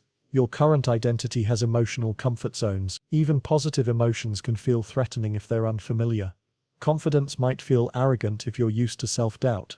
Calm might feel boring if you're addicted to anxiety and drama. Success might feel dangerous if you've learned to associate visibility with vulnerability. The key is recognizing this resistance without letting it stop you. Understand that new emotional states will feel strange at first, but don't mistake unfamiliarity for inauthenticity. You're not pretending to be someone else, You're practicing being a version of yourself that you haven't fully embodied yet. Start small. If generating deep confidence feels impossible, practice mild self-assurance. If profound calm seems unreachable, aim for moments of gentle relaxation. As these smaller emotional shifts become more familiar, you can gradually expand into stronger versions of these states. The compound effect of emotional programming, like compound interest, emotional reprogramming builds on itself. The more you practice desired emotional states, the more natural they become. What starts as conscious effort gradually becomes unconscious tendency. This happens because emotions create behavioral feedback loops. When you feel confident, you take different action. When you take different actions, you get different results. When you get different results, you have more evidence for confidence. The cycle reinforces itself, but it all starts with the emotional shift, not with waiting for external circumstances to change. You don't postpone feeling worthy until after you achieve success. You practice feeling worthy so that success becomes more likely. Beyond individual sessions, living emotional reprogramming. The ultimate goal isn't just to access new emotional states during formal practice, but to gradually integrate them into your daily life. Look for micro opportunities throughout your day to practice embodying your desired identity. Maybe you practice feeling confident while walking into a meeting. Maybe you cultivate curiosity instead of anxiety when facing uncertainty. Maybe you generate self-compassion instead of self-criticism when you make mistakes. These real-world micro-practices are incredibly powerful because they're happening in actual life contexts. You're not just imagining how you want to feel, you're actually feeling it while living your real life. This bridges the gap between practice and reality. The ripple effect of emotional transformation. When you consistently reprogram your emotional patterns, the changes ripple out in ways you never expected. People respond to you differently because you're emanating different energy. Opportunities show up because you're no longer unconsciously sabotaging them. Relationships improve because you're relating from a different emotional foundation. The person who has rewired their relationship with confidence naturally takes risks that create success. The person who has reprogrammed their anxiety into curiosity naturally explores possibilities they would have avoided. The person who has transformed shame into self-compassion naturally creates boundaries that honor their worth. These aren't separate skills you need to develop, they're natural expressions of your new emotional programming. When you change how you feel about yourself at the deepest level, everything else shifts to match. Your emotional reprogramming starts now. Right now, in this moment, you can begin the process of emotional reprogramming. You don't need to wait for the perfect time, the right circumstances, or permission from anyone else. Your brain is ready to be rewired. It's been waiting for you to speak its language. Choose one emotional state that your ideal self would embody regularly. Maybe it's confidence, maybe it's calm, maybe it's self-compassion. Close your eyes and practice feeling that emotion right now. Don't think about why you deserve to feel it or whether your circumstances warrant it. Just feel it. This is how real change begins. Not with a dramatic external shift, but with a quiet internal rewiring that gradually transforms everything. This is how you stop trying to think your way into a new identity and start feeling your way into it. The next chapter will show you exactly how this emotional reprogramming work creates the foundation for everything else. Because once you understand how to rewire through feeling, reprogramming your entire brain becomes not just possible, but inevitable. Chapter 10. Reprogramming begins in stillness. Your brain is running 1,000 programs simultaneously right now, and most of them are operating without your permission. Think about this moment.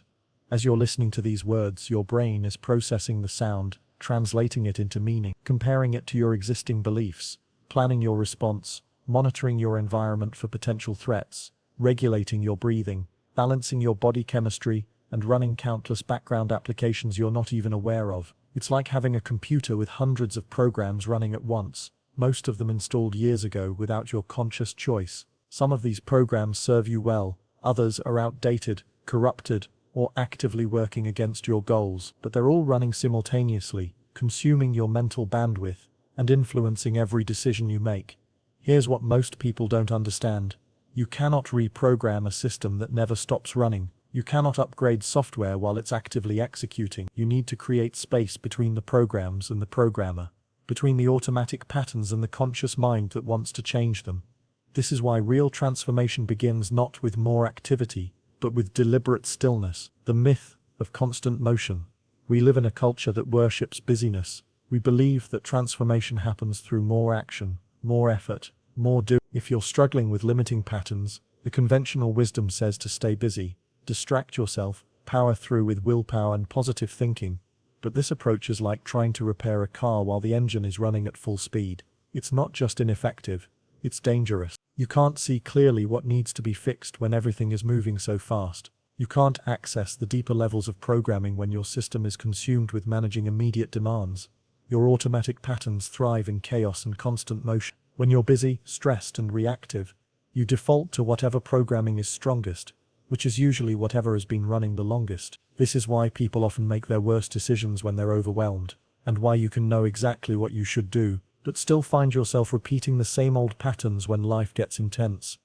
The programs that are sabotaging you weren't installed during moments of calm reflection. They were installed during moments of emotional intensity, stress, and overwhelm, and they continue to run strongest when you're in similar states.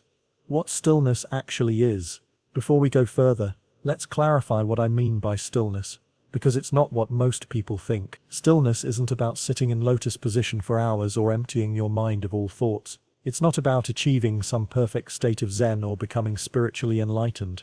Stillness is simply the practice of creating space between stimulus and response. It's learning to pause long enough to become aware of what's actually happening in your internal system before automatically reacting to it. Right now, your brain is constantly responding to internal and external triggers without your conscious involvement. Someone gives you feedback, and you immediately feel defensive. You face a challenge, and anxiety automatically kicks in. You have an opportunity, and self-doubt starts running its familiar program.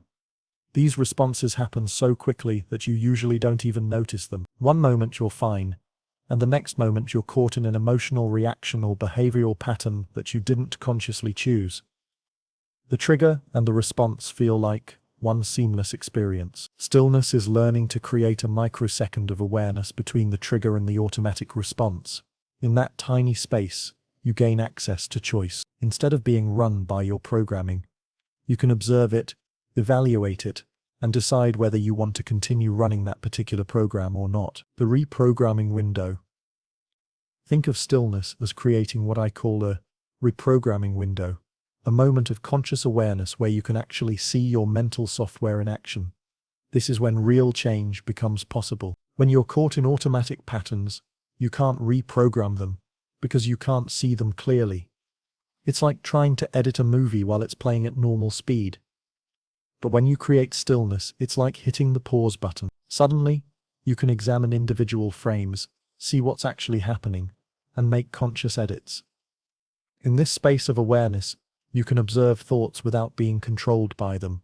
You can feel emotions without being overwhelmed by them. You can notice behavioral impulses without automatically acting on them. This observer awareness is your access point to conscious reprogramming. Most people live their entire lives without ever accessing this reprogramming window. They experience thoughts, emotions, and impulses as solid, unchangeable realities rather than as programs that can be observed, evaluated, and modified. The neuroscience of stillness. When you create stillness, something fascinating happens in your brain. The constant chatter of your default mode network, the brain regions active when you're not focused on any particular task, begins to quiet down. This network is often called the monkey mind because it's constantly jumping from thought to thought, worry to worry, plan to plan. But as this mental noise decreases, other brain networks become more active. The areas associated with self-awareness, emotional regulation, and conscious control come online more fully. Your prefrontal cortex, the part of your brain capable of executive decision-making, gains more influence relative to your automatic emotional and behavioral patterns. This isn't just relaxation, this is literally creating the neurological conditions necessary for conscious reprogramming. You're shifting your brain into a state where change becomes not just possible, but natural. Research shows that even brief periods of stillness can increase activity in brain regions associated with learning, memory consolidation, and pattern recognition. You're essentially giving your brain the space it needs to process experiences, integrate new information, and update its operating systems. Starting your stillness practice. The beauty of stillness is that you don't need to be perfect at it to benefit from it. You don't need to meditate for hours, or achieve some mystical state of consciousness. You just need to create small moments of deliberate awareness throughout your day. Start with what I call micro-stillness. Tiny pauses that you weave into your existing routine. Before you check your phone in the morning, pause for 10 seconds and simply notice your breath. Before you react to an email that triggers you, take 3 conscious breaths. Before you go to sleep at night, spend 2 minutes just observing what you're thinking and feeling without trying to change it. These micro moments might seem insignificant, but they're creating neural pathways for conscious awareness. Each time you pause between stimulus and response, you're strengthening your ability to access choice rather than being controlled by automatic programming. As you get more comfortable with these micro practices, you can gradually extend them. Maybe you spend 5 minutes each morning in stillness before starting your day. Maybe you take a few minutes during lunch to check in with your internal state. Maybe you create a brief evening practice where you reflect on the patterns you notice during the day. The observer self emerges. As you practice creating stillness, you'll begin to notice something remarkable. There's a part of you that can observe your thoughts, emotions, and patterns without being caught up in them. This is what many traditions call the witness, or observer self. This observer isn't another program running in your system. It's the programmer itself. It's the conscious awareness that can watch programs running, evaluate their effectiveness, and choose whether to continue them or install new ones. Most people are so identified with their thoughts and emotions that they don't realize this observer exists. They think they are their thoughts, they are their emotions, they are their automatic patterns. But stillness reveals that there's something deeper, the core awareness that can observe all of these processes without being controlled by them. This discovery is profoundly liberating. Once you realize that you're not your thoughts, you can start choosing which thoughts to engage with. Once you understand that you're not your emotions, you can experience them without being overwhelmed by them. Once you see that you're not your automatic patterns, you can begin consciously reprogramming them. Stillness, as system update. Think of your regular stillness practice as scheduling system updates for your brain. Just like your computer needs downtime to install new software and optimize performance, your brain needs stillness to process experiences, consolidate learning, and update its programming. During stillness, your brain doesn't just rest. It actively reorganizes itself. It strengthens neural pathways that you've been consciously developing and weakens ones that you're no longer using. It processes emotional experiences and integrates new learning. It essentially runs maintenance on your entire mental operating system. This is why people often have insights, creative breakthroughs, and problem-solving moments during or after periods of stillness. You're not just relaxing, you're giving your brain the space it needs to upgrade itself. Without regular stillness, your brain gets stuck running the same old programs because it never has time to install new ones. It's like never restarting your computer. Eventually, everything starts running slowly and glitches become more frequent. Working with resistance to stillness. As you begin practicing stillness, you'll likely encounter internal resistance. Your mind might feel restless, bored, or anxious when it's not constantly occupied. This resistance isn't a sign that stillness isn't working. It's actually proof of how much you need it. Your automatic patterns are designed to keep you busy and reactive, because that's when they have the most control. When you create stillness, these patterns lose their grip, and they often respond by creating mental chatter, physical restlessness, or emotional discomfort. This is completely normal. Your brain has been conditioned to equate constant mental activity with safety and productivity. Learning to be comfortable with stillness is like training a muscle that's been neglected for years. It takes time and patience. Don't try to force your mind to be quiet. Instead, simply observe whatever arises during stillness, without judging it or trying to change it. If thoughts come, notice them. If emotions arise, acknowledge them. If your body feels restless, observe that too. The goal isn't to achieve perfect inner silence. The goal is to strengthen your capacity for conscious awareness, regardless of what you're aware of in any given moment. Stillness in daily life. Eventually, you'll discover that stillness isn't something you only do during formal practice. It's a quality of awareness that you can bring to any moment. You can be still while walking, still while working, still while having conversations. This doesn't mean being passive or disengaged. It means maintaining that observer awareness even while actively participating in life. It means staying connected to that space of choice even while responding to demands and challenges. As this capacity develops, you'll notice that you're less reactive, less likely to be caught off guard by your own emotional patterns, and more able to respond to situations from conscious choice rather than automatic programming. The foundation for all reprogramming. Every other reprogramming technique in this audiobook builds on the foundation of stillness. You cannot install new mental programs while your system is completely consumed with running old ones. You cannot observe patterns that need changing if you're always caught up in them.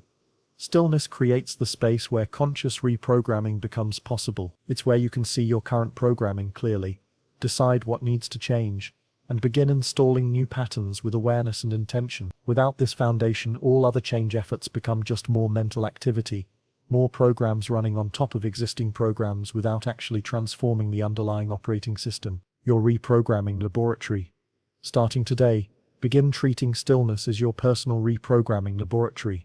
This is where you'll do the most important work of transformation, not through doing more, but through creating space to see clearly what's already happening, and consciously choosing what happens next. Even 5 minutes of deliberate stillness each day will begin shifting your relationship with your own mind. You'll start noticing patterns that have been running unconsciously for years. You'll begin experiencing the profound freedom of observing your thoughts and emotions without being controlled by them.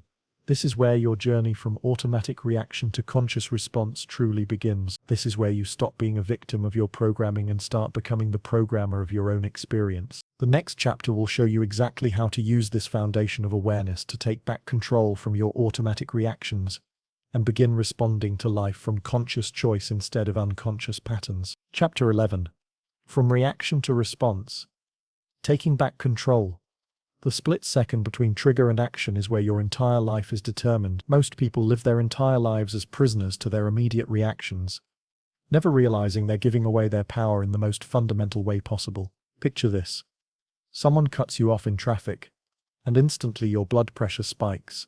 Your jaw clenches and you're muttering things you'd never say in front of your grandmother, or maybe your boss sends a tersely worded email, and suddenly your entire day feels ruined, your stomach twisted in knots.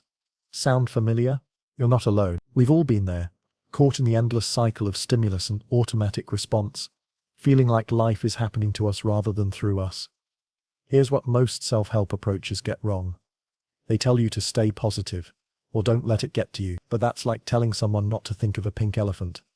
The harder you try to suppress your reactions, the stronger they become. The real problem isn't that you have reactions, it's that you've confused reactions with responses, and in doing so you've handed over the remote control of your life to whatever happens to push your buttons.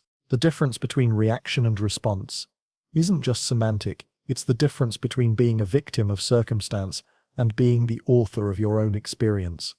A reaction is immediate, unconscious, and automatic.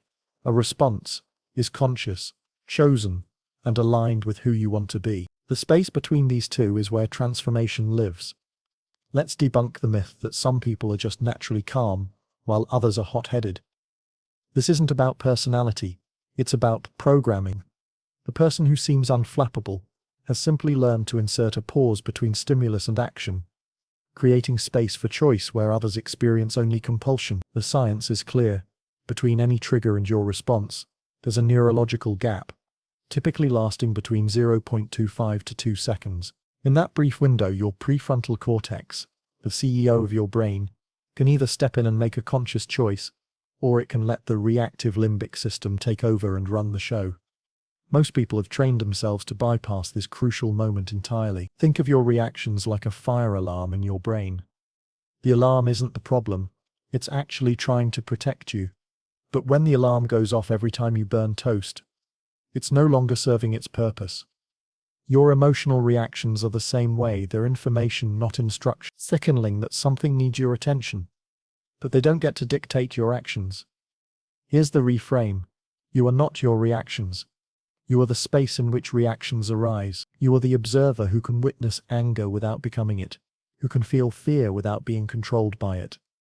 This isn't about suppressing emotions. It's about choosing your response to them. Consider this analogy.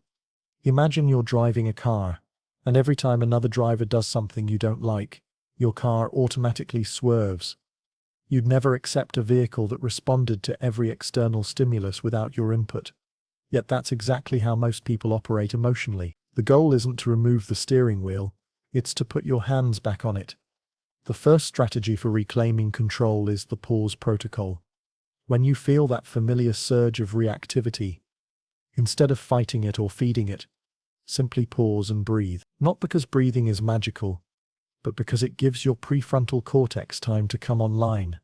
Count to 3 before you speak, 5 before you act, and 10 before you make any important decisions.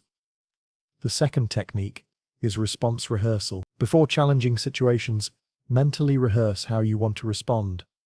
Not what you hope won't happen, but how you choose to show up, regardless of what happens. Athletes visualize their performance. Surgeons mentally walk through procedures, and you can pre-program your responses to common triggers. Third, practice the observer perspective. When you feel reactive emotions arising, step back mentally and observe them like a scientist studying an interesting phenomenon. Isn't that fascinating how anger feels like heat in my chest? Or how curious that this situation triggered my need to defend myself? This shifts you from being consumed by the emotion to studying it with gentle curiosity. The fourth strategy is values-based response. Before reacting to any situation, ask yourself, how would the person I'm becoming handle this? This question instantly elevates you from reactive mode to responsive mode, from unconscious pattern to conscious choice. Finally, develop response rituals. These are predetermined behaviors that you automatically engage when triggered. Maybe it's taking 3 deep breaths. Maybe it's asking yourself, will this matter in 5 years? Or maybe it's simply saying, let me think about that and get back to you. The specific ritual matters less than having one at all. In real-world application, this looks like pausing before responding to that inflammatory text message, taking a breath before snapping at your children, or choosing to respond to criticism with curiosity instead of defensiveness. It means recognizing that your first impulse is just one option among many, not a commandment you must obey. The space between stimulus and response is where your freedom lives. It's where you stop being a victim of circumstance and start being the architect of your experience. Every time you pause, every time you choose response over reaction, you're literally rewiring your brain to default to consciousness instead of compulsion. You have more power than you realize. The triggers will keep coming. That's the nature of life. But you no longer have to dance to their tune. You're learning to respond from choice rather than react from conditioning, and that changes everything. Next, we'll explore how to upgrade the mental environment that shapes these responses, because the quality of your inner world determines the quality of your outer experience. Chapter 12. Upgrade your mental environment. Your mind is like a garden, and right now, you might be wondering why you keep harvesting weeds when you're sure you planted flowers. The truth is, most people spend more time curating their social media feeds than they do curating the thoughts that run through their minds every single day. Think about the last time you walked into a messy, cluttered room versus a clean, organized space. Notice how your body responded differently to each environment. Your mental environment works exactly the same way. The thoughts you repeatedly think, the internal conversations you have with yourself, and the mental imagery you constantly replay create an atmosphere that either supports your growth or suffocates your potential. Yet, here's what most people do.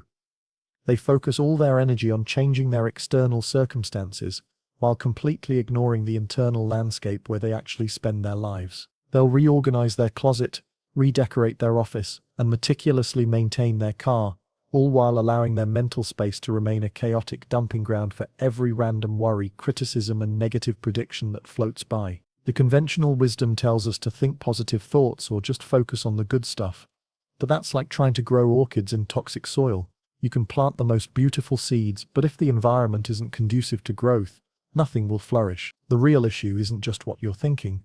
It's the overall atmosphere you've created in your mind, through years of unconscious mental habits. Your mental environment consists of 3 primary elements: the thoughts you think most frequently, the internal voice that narrates your experience, and the mental images you create or replay. Together, these form the ecosystem in which every decision, emotion, and action grows. And just like any environment, it can be toxic or nourishing, chaotic or peaceful, cluttered or clean. Let's examine the myth that you can't control your thoughts. This belief keeps people trapped in mental environments that work against them. While it's true that you can't stop thoughts from arising, you absolutely can control which thoughts you feed, which ones you engage with, and which ones you allow to take root and multiply. The science shows us that thoughts are like radio stations broadcasting in your mind. You might pick up signals from multiple stations simultaneously, but you get to choose which one you tune into and turn up the volume on. The problem is that most people have been unconsciously tuned into the mental equivalent of a disaster news channel for so long, they've forgotten other stations exist. Here's the reframe. Your mind isn't a passive receiver of whatever thoughts happen to float by. It's an active curator that can be trained to recognize valuable thoughts and dismiss mental junk. Just as you wouldn't leave your front door open for anyone to walk in and rearrange your furniture, you don't have to accept every thought that knocks on your mental door. Think of your mind like a nightclub, with you as the bouncer. Some thoughts deserve VIP access, because they serve your goals and values. Others need to be politely escorted out, because they create drama and lower the overall vibe. And some thoughts are just neutral passers-by that you can acknowledge without giving them any special attention. The first strategy for upgrading your mental environment is thought auditing. For 1 week, pay attention to the recurring themes in your internal dialogue. Are your thoughts predominantly focused on problems or possibilities? Do you spend more mental energy on what could go wrong or what could go right? Are you having the same worry conversation for the 100th time, or are you exploring new mental territory? The second technique is environmental design.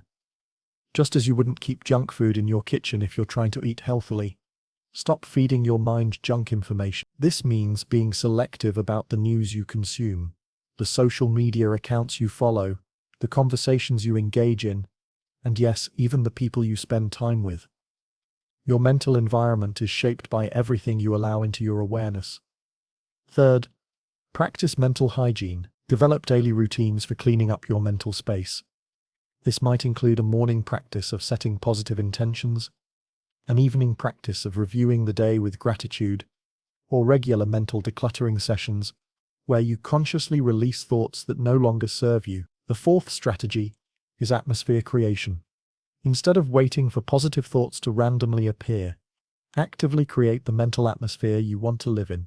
Start your day by intentionally choosing the mental tone you want to operate from.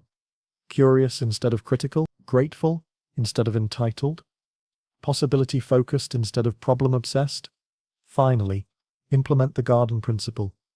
A gardener doesn't just plant good seeds, they also remove weeds, improve the soil, and create conditions for healthy growth. Similarly, upgrading your mental environment isn't just about adding positive thoughts, it's about removing mental weeds, improving your overall mental habits, and creating conditions that naturally support healthier thinking patterns. In practical terms, this means stopping yourself mid-worry to ask, is this thought helping me solve a problem, or just creating suffering?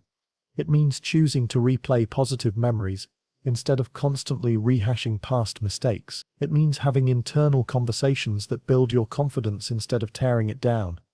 When you upgrade your mental environment, you'll notice that better thoughts seem to arise naturally, solutions appear more readily, you feel more resourceful and less reactive. This isn't because life got easier, it's because you created internal conditions that support clarity, creativity and calm.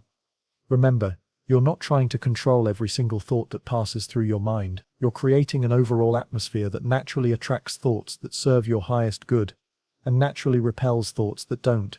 You're becoming a conscious curator of your inner world. Your mental environment is your most intimate living space. You spend every moment of your life there.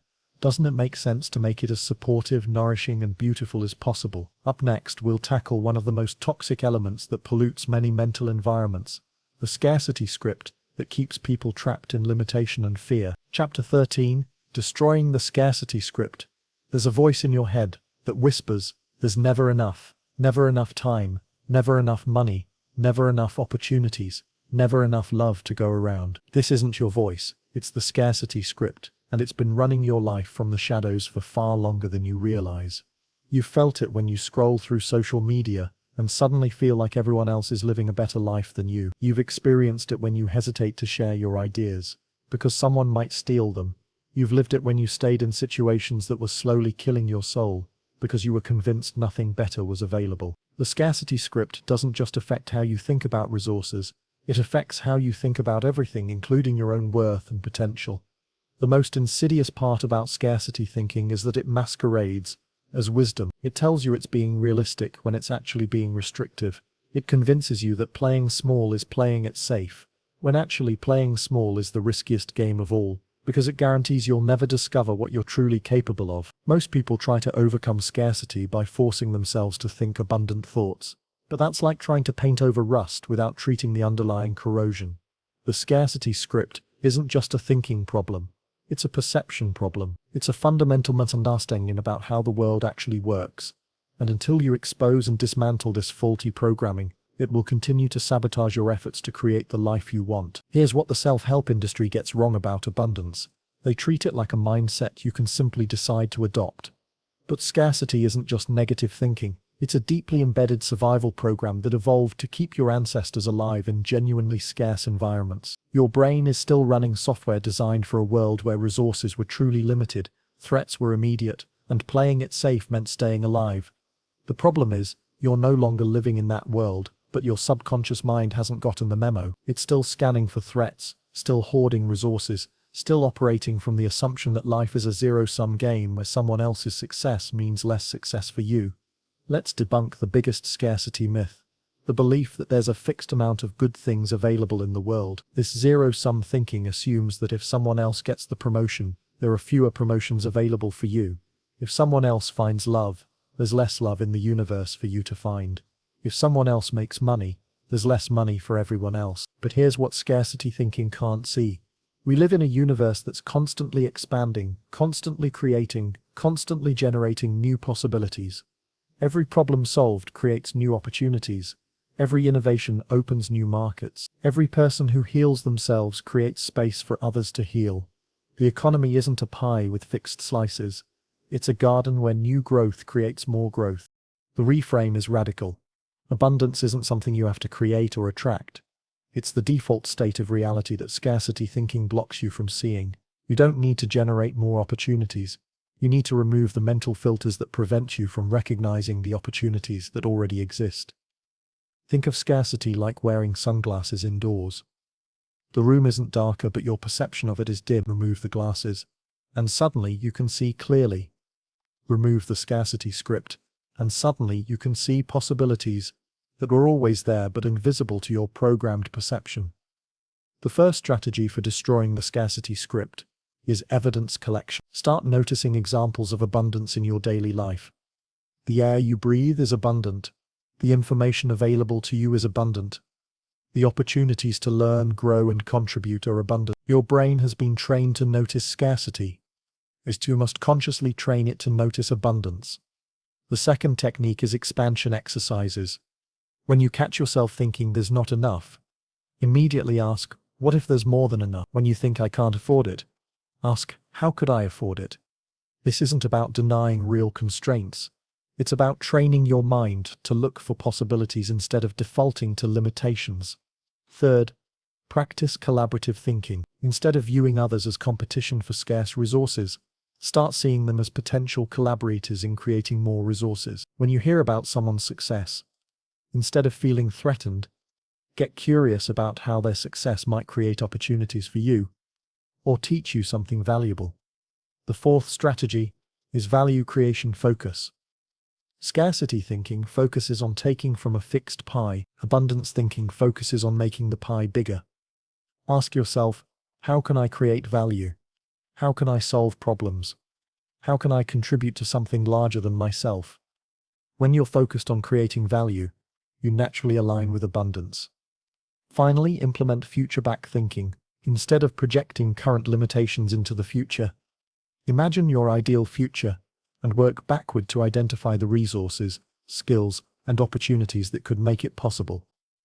This shifts your brain from scarcity-based, I can't because thinking, to abundance-based, I could if thinking.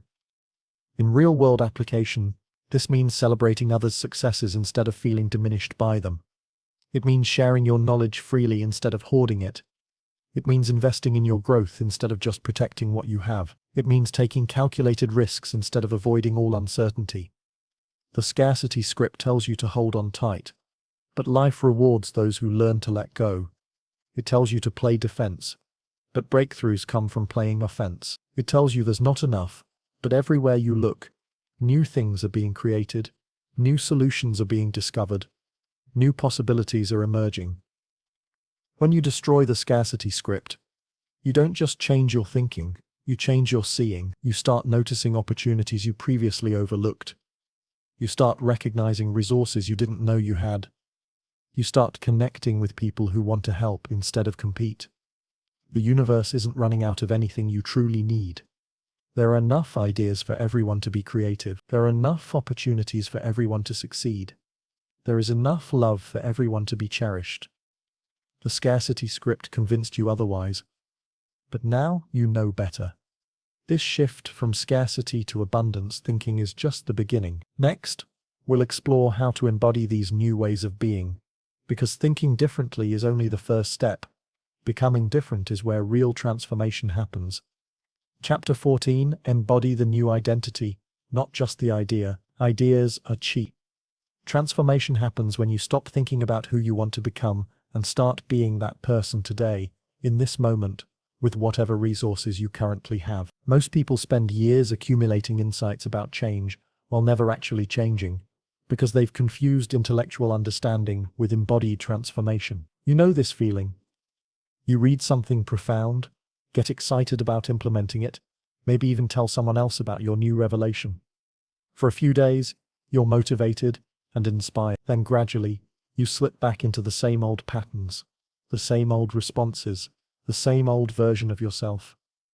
You had the idea, but you never embodied the identity. The reason most personal development fails isn't because people don't have good intentions or don't understand what needs to change.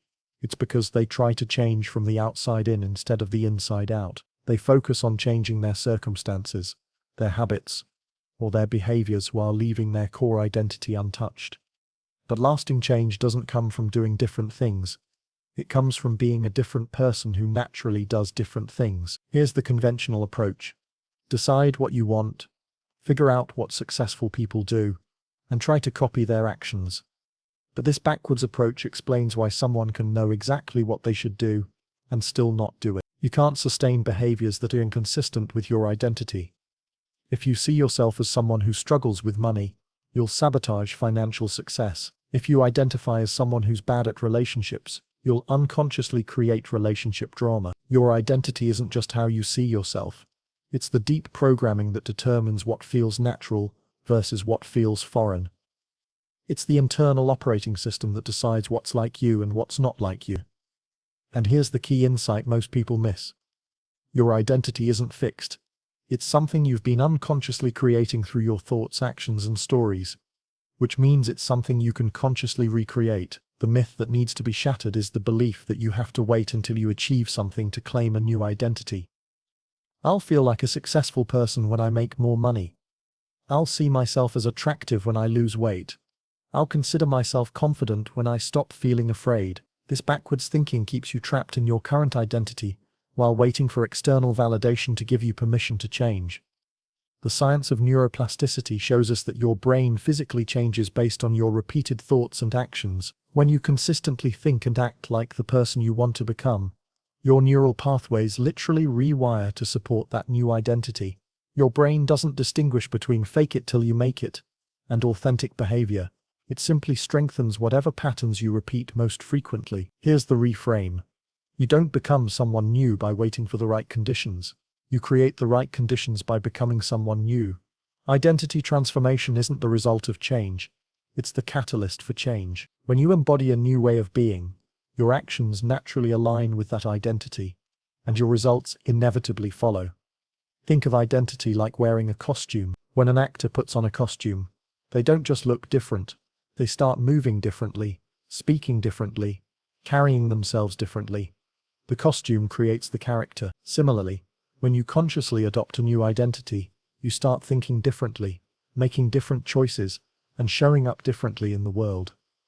The first strategy for embodying transformation is identity declaration. Instead of saying, "I want to be confident," declare, "I am confident," and then ask, how would a confident person handle this situation? This isn't about lying to yourself, it's about stepping into the identity you're growing into. You're not pretending to be someone you're not. You're practicing being someone you're becoming. The second technique is evidence creation. Your current identity is reinforced by evidence from your past actions. To build a new identity, you need to create new evidence. If you want to embody health, start with small healthy choices. If you want to embody success, start with small successful actions. Each aligned action is a vote for your new identity. Third, practice future self-embodiment throughout your day. Regularly ask yourself, how would my future self handle this? Don't think about what your future self would do. Embody how your future self would be. Walk like them, speak like them, make decisions like them. This isn't role-playing, it's identity rehearsal. The fourth strategy is language alignment. Pay attention to how you describe yourself, both to others and in your own mind. Stop saying I'm the kind of person who, followed by limitations. Start saying I'm the kind of person who, followed by the qualities you're embodying. Language shapes identity, and identity shapes reality. Finally, implement micro-identity shifts. You don't need to completely overhaul your entire sense of self overnight. Make small, consistent identity shifts throughout your day. If you're embodying confidence, stand a little taller. If you're embodying success, make decisions more quickly. If you're embodying peace, respond to chaos with calm.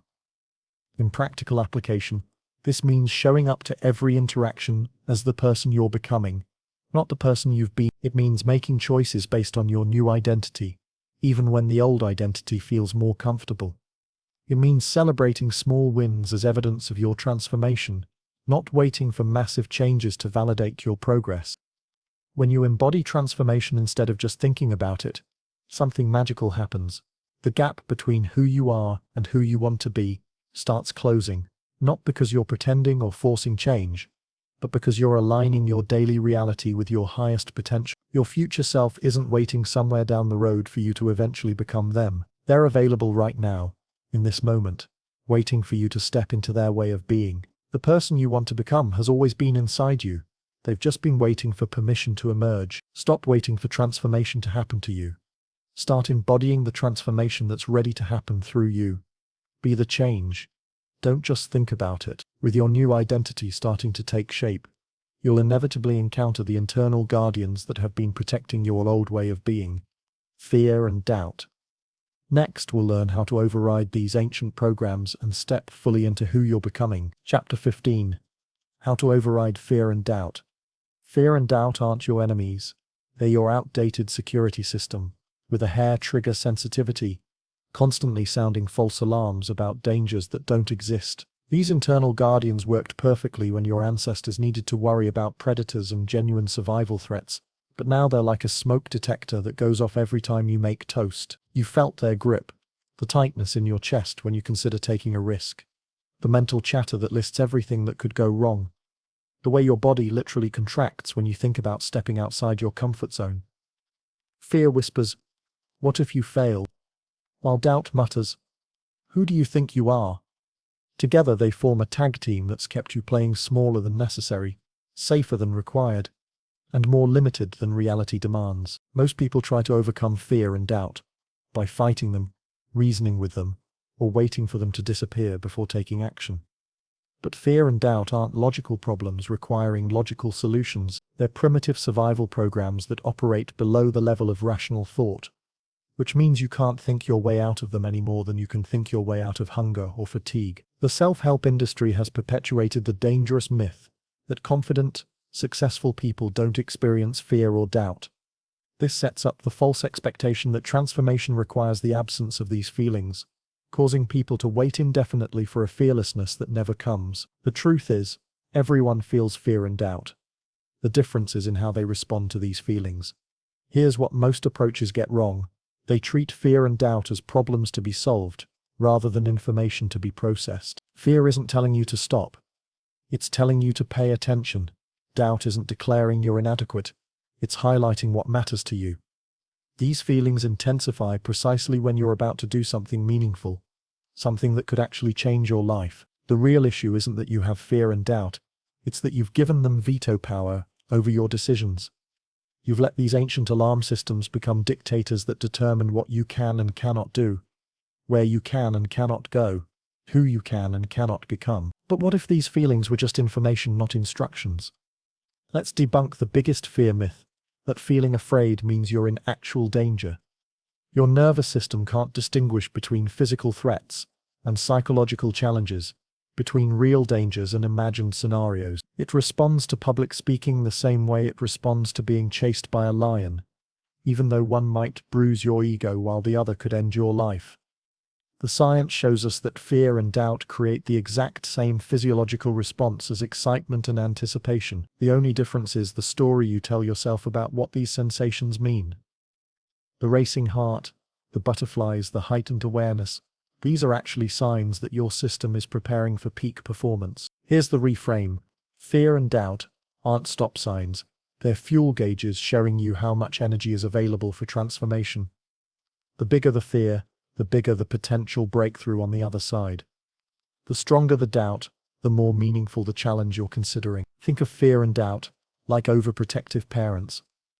They love you and want to keep you safe. But their definition of safety is keeping you exactly where you are forever. They'd rather have you be miserable and secure than happy and uncertain. But growth requires uncertainty. Progress demands risk, and transformation happens in the space between safety and danger. The first strategy for overriding fear and doubt is reinterpretation training. When you feel fear, instead of asking, "What if something goes wrong?" ask, "What if something goes incredibly right?" When doubt arises, instead of focusing on what you lack, focus on what you're learning. This isn't about positive thinking, it's about accurate thinking. The second technique is the courage-building protocol. Courage isn't the absence of fear, it's action in the presence of fear. Start building your courage muscles with small acts of bravery. Speak up in a meeting, try a new restaurant, start a conversation with a stranger. Each time you act despite fear, you prove to yourself that the feeling isn't a reliable predictor of outcomes. Third, practice fear setting instead of goal setting. Write down everything you're afraid could happen if you take action. Be specific and realistic. Then write down what's likely to happen if you don't take action. If you stay exactly where you are for the next year, 5 years, 10 years, often the risk of staying the same is greater than the risk of changing. The fourth strategy is doubt dialogue. When doubt speaks up, engage with it directly. I hear that you're concerned about my qualifications. What specifically are you worried about? Treat doubt like a worried friend who needs reassurance, not an enemy who needs to be defeated. Often doubt just wants to know that you've thought things through. Finally, implement the action override system. Fear and doubt lose their power when you act anyway, not recklessly, but thoughtfully, not without preparation but without guarantees. Create a simple decision-making framework. If the potential upside is greater than the potential downside, and if not acting means staying stuck, then act despite the fear. In real-world application, this means starting the business even though you don't feel ready, having the difficult conversation even though you're nervous, or pursuing the relationship even though you might get hurt. It means recognizing that feeling scared doesn't mean you're doing something wrong. It often means you're doing something right. Fear and doubt will always be part of the human experience. The goal isn't to eliminate them, but to change your relationship with them. Instead of letting them drive the car, put them in the passenger seat where they can offer input without controlling the destination. Remember, on the other side of fear lies everything you've ever wanted.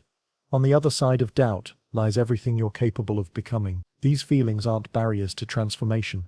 They're the guardians at the threshold, testing whether you really want what you say you want.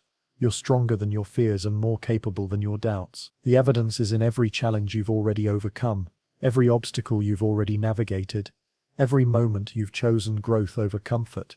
With fear and doubt in their proper place as advisors, rather than dictators, you're ready to install the new programming permanently. Next, we'll explore how to embed new patterns so deeply into your subconscious that they become your new normal. Chapter 16: Install new habits into the subconscious.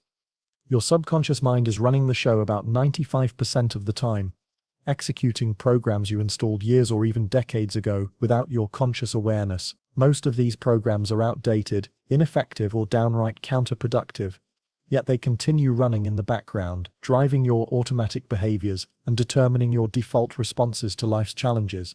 Think about how you brush your teeth, drive familiar routes, or respond to stress.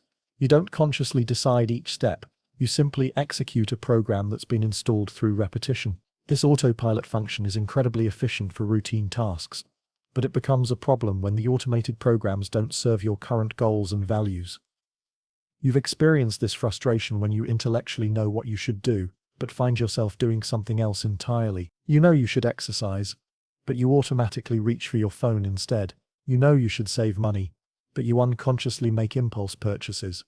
You know you should respond calmly to criticism, but you automatically get defensive. The conscious mind sets intentions, but the subconscious mind runs the programs. Most people try to change their lives by relying on willpower and conscious decision-making, not realizing that willpower is a finite resource while subconscious programs have unlimited energy. It's like trying to row upstream against a powerful current.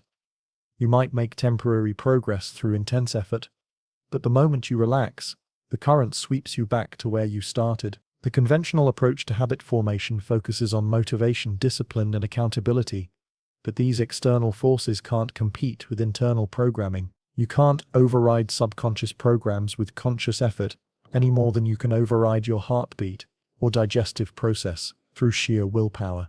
Different system, different rule. Here's what the habit formation industry misses.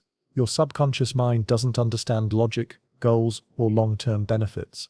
It only understands repetition, emotion, and sensory experience. It's like a sophisticated recording device that captures whatever you repeat most frequently with the strongest emotional charge, then plays those patterns back as automatic behavior. The myth that needs to be destroyed is the belief that changing habits requires massive willpower and relentless discipline.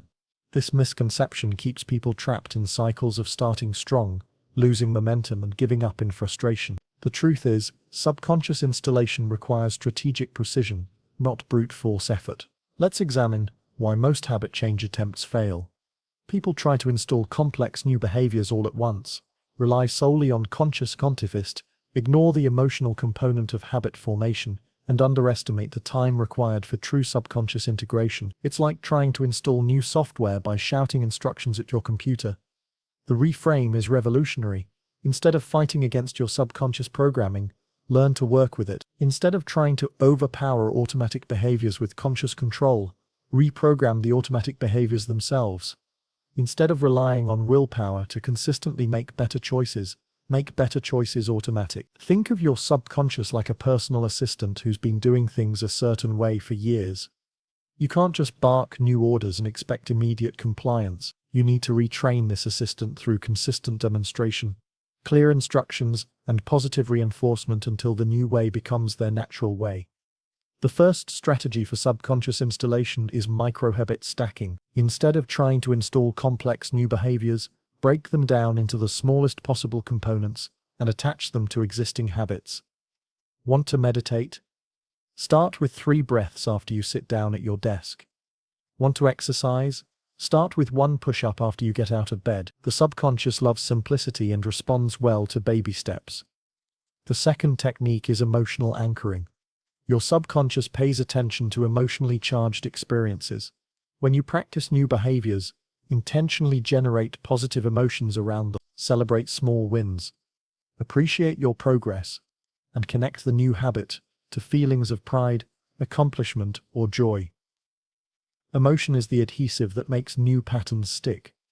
Third, practice sensory programming. Engage multiple senses when installing new habits. If you want to wake up earlier, set a pleasant alarm tone. Prepare your clothes the night before and have something to look forward to each morning. The more sensory channels involved, the deeper the programming penetrates. The fourth strategy is identity integration. Connect new habits to your evolving identity rather than external outcomes. Instead of "I'm trying to exercise more," think "I'm someone who takes care of their body." The subconscious responds more readily to identity-based programming than goal-based programming. Finally, implement pattern interruption and replacement. Don't just try to stop old habits, actively replace them with new ones. When you catch yourself engaging in an unwanted pattern, pause, acknowledge the old program, and consciously execute the new program instead. This teaches your subconscious that there's a better option available. In practical application, this means approaching habit change like a skilled programmer, rather than a determined warrior. It means designing environmental cues that trigger desired behaviors automatically. It means being patient with the installation process while remaining consistent with the practice. The installation period typically takes between 66 to 54 days, depending on the complexity of the habit. But most people give up within the first few weeks because they're measuring success by conscious effort rather than subconscious integration. The goal isn't to need willpower forever, it's to need willpower temporarily, while the new programming installs. Remember, your current automatic behaviors didn't develop overnight, and neither will your new ones. But every repetition is a vote for the person you're becoming. Every consistent action is laying down neural pathways that will eventually become superhighways of automatic behavior. You're not trying to force change, you're installing an upgrade to your operating system. Be patient with the process, trust the system, and stay consistent with the practice.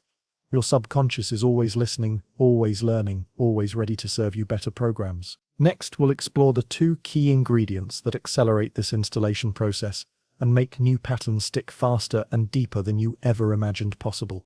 Chapter 17. Repetition, Power of Emotion, Your Rewiring.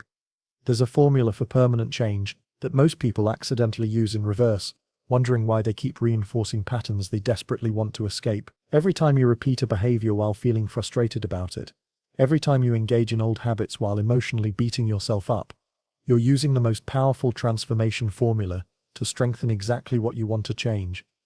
You've done this countless times without realizing it. You procrastinate on an important project while feeling guilty about procrastinating, essentially training your brain that procrastination should be accompanied by guilt. You eat food you know isn't good for you while feeling shame about your choices, teaching your nervous system to associate eating with emotional distress. You respond to stress in ways you don't like while feeling angry at yourself for responding that way, cementing the very patterns you want to break. The reason this backwards application is so common is that most people don't understand how learning actually works at the neurological level. They think repetition alone creates change, not realizing that repetition combined with emotion creates the deepest, most lasting change. Whatever you do repeatedly while feeling strongly becomes wired into your nervous system as important, whether it serves you or not. Traditional approaches to change focus on either repetition without emotion, boring, mechanical practice that doesn't stick, or emotion without repetition, powerful moments of inspiration that fade quickly. But the magic happens when you combine consistent repetition with intentional emotional states, creating the perfect conditions for rapid neural rewiring. Your brain is constantly asking, what's important? What should I pay attention to? What patterns deserve to be automated? And makes these decisions based on 2 primary criteria: frequency and emotional intensity. Show your brain something repeatedly with strong emotion attached, and it will prioritize that pattern above almost everything else. This is why trauma creates such lasting change so quickly. A single intensely emotional negative experience can instantly rewire your nervous system, creating phobias, triggers, and automatic responses that persist for years. But here's what most people don't realize. You can use this same mechanism intentionally to install positive patterns just as rapidly and permanently.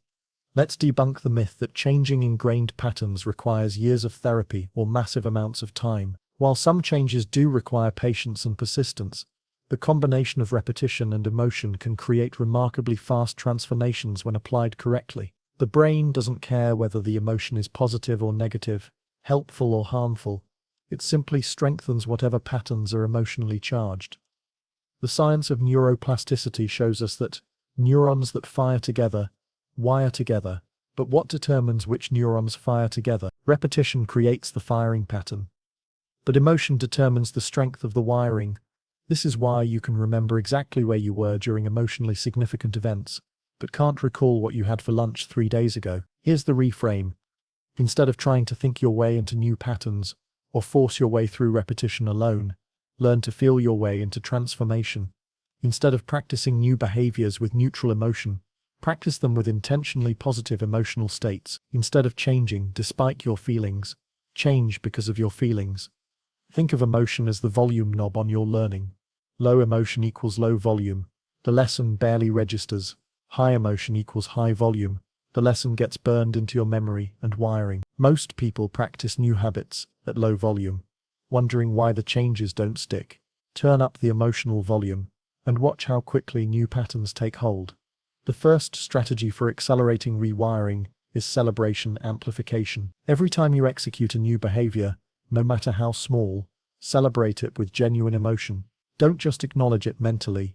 Feel proud of it, excited about it, grateful for it. This positive emotional charge tells your brain, this matters, remember this, do more of this. The second technique is future emotion programming. Before practicing new behaviors, spend a moment generating the emotions you'll feel when these patterns become automatic.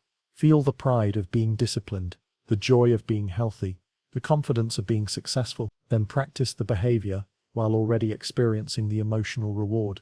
Third, practice pattern interruption with emotional reframing.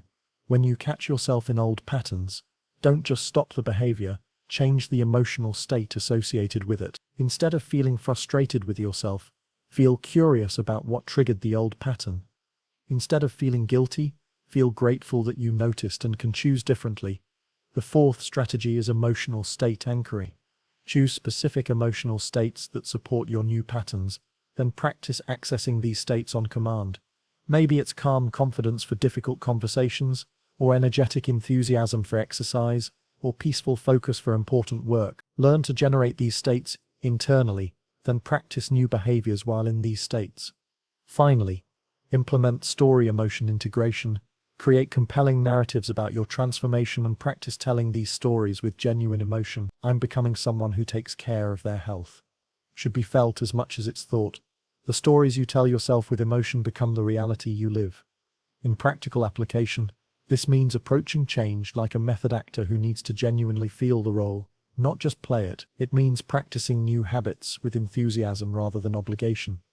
It means celebrating small wins as if they were major victories, because to your nervous system they are. When you combine repetition with positive emotion, you're not just changing behavior, you're rewiring your identity at the deepest level. You're teaching your brain that growth feels good, that change is exciting, that becoming your best self is something to celebrate rather than endure. The old patterns were installed with emotion. They were just the wrong emotions. Fear, frustration, shame, and stress created strong neural pathways that felt automatic and unchangeable. But joy, pride, excitement, and gratitude can create new pathways that are even stronger, because they're aligned with your conscious intentions rather than working against them.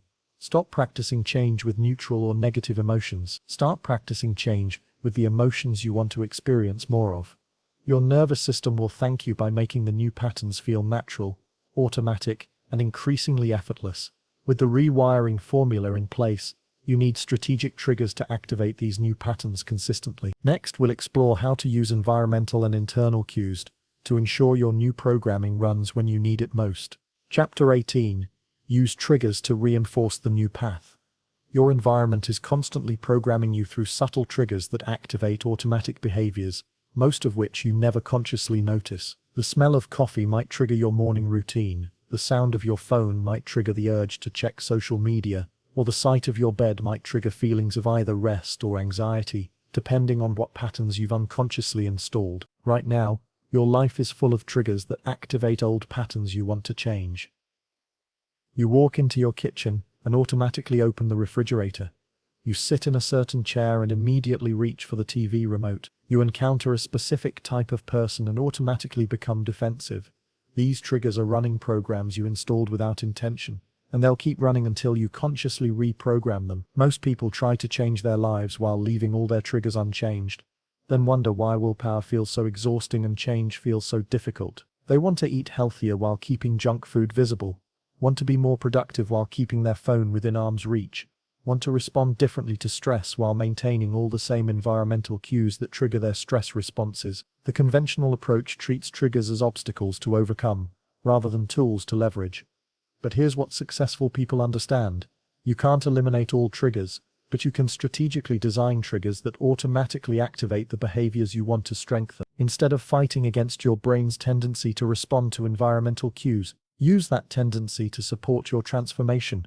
Your brain is essentially a pattern-matching machine that's constantly scanning for familiar cues, then executing the programs associated with those cues. This process happens below conscious awareness, which is why you can drive familiar routes while thinking about something completely different, or why certain songs immediately transport you to specific memories and emotional states. The myth that sabotages most change efforts is the belief that you should rely on internal motivation and conscious decision-making to drive new behaviors, but internal states are variable and unreliable, while external triggers can be precisely designed and consistently deployed. Professional athletes don't rely on feeling motivated, they create trigger systems that activate peak performance regardless of how they feel. Let's examine why trigger design is more powerful than willpower. Willpower requires conscious effort, depletes throughout the day, and competes with other mental demands. Triggers operate unconsciously, require no energy to activate, and can be designed to fire automatically in specific situations. It's the difference between manually starting your car every time versus having it start automatically when you turn the key. The science shows us that environmental design shapes behavior more powerfully than individual psychology. People eat more when food is visible, exercise more when workout clothes are laid out, and make better financial decisions when automatic systems handle their choices. Your environment isn't neutral. It's constantly influencing your behavior in ways you might not recognize. Here's the reframe. Instead of trying to overcome your triggers, become a trigger architect who designs environmental and internal cues that automatically activate desired behaviors. Instead of relying on motivation to drive change, create trigger systems that make good choices the path of least resistance. Think of triggers like light switches that instantly illuminate specific behaviors. Right now, you have switches that turn on patterns you want to change. Your goal is to install new switches that turn on patterns you want to strengthen, while gradually rewiring or removing the switches that activate unwanted behaviors. The first strategy for trigger design is environmental cueing. Place visual reminders of your new behaviors in prominent locations where you'll see them repeatedly. Put your workout clothes next to your bed. Keep healthy snacks at eye level. Place books you want to read where you usually keep your phone. These visual cues prompt desired behaviors without requiring conscious decision-making. The second technique is time-based triggering. Attach new behaviors to specific times, rather than waiting for motivation. Set alerts for meditation, schedule creativity blocks, designate specific hours for important work.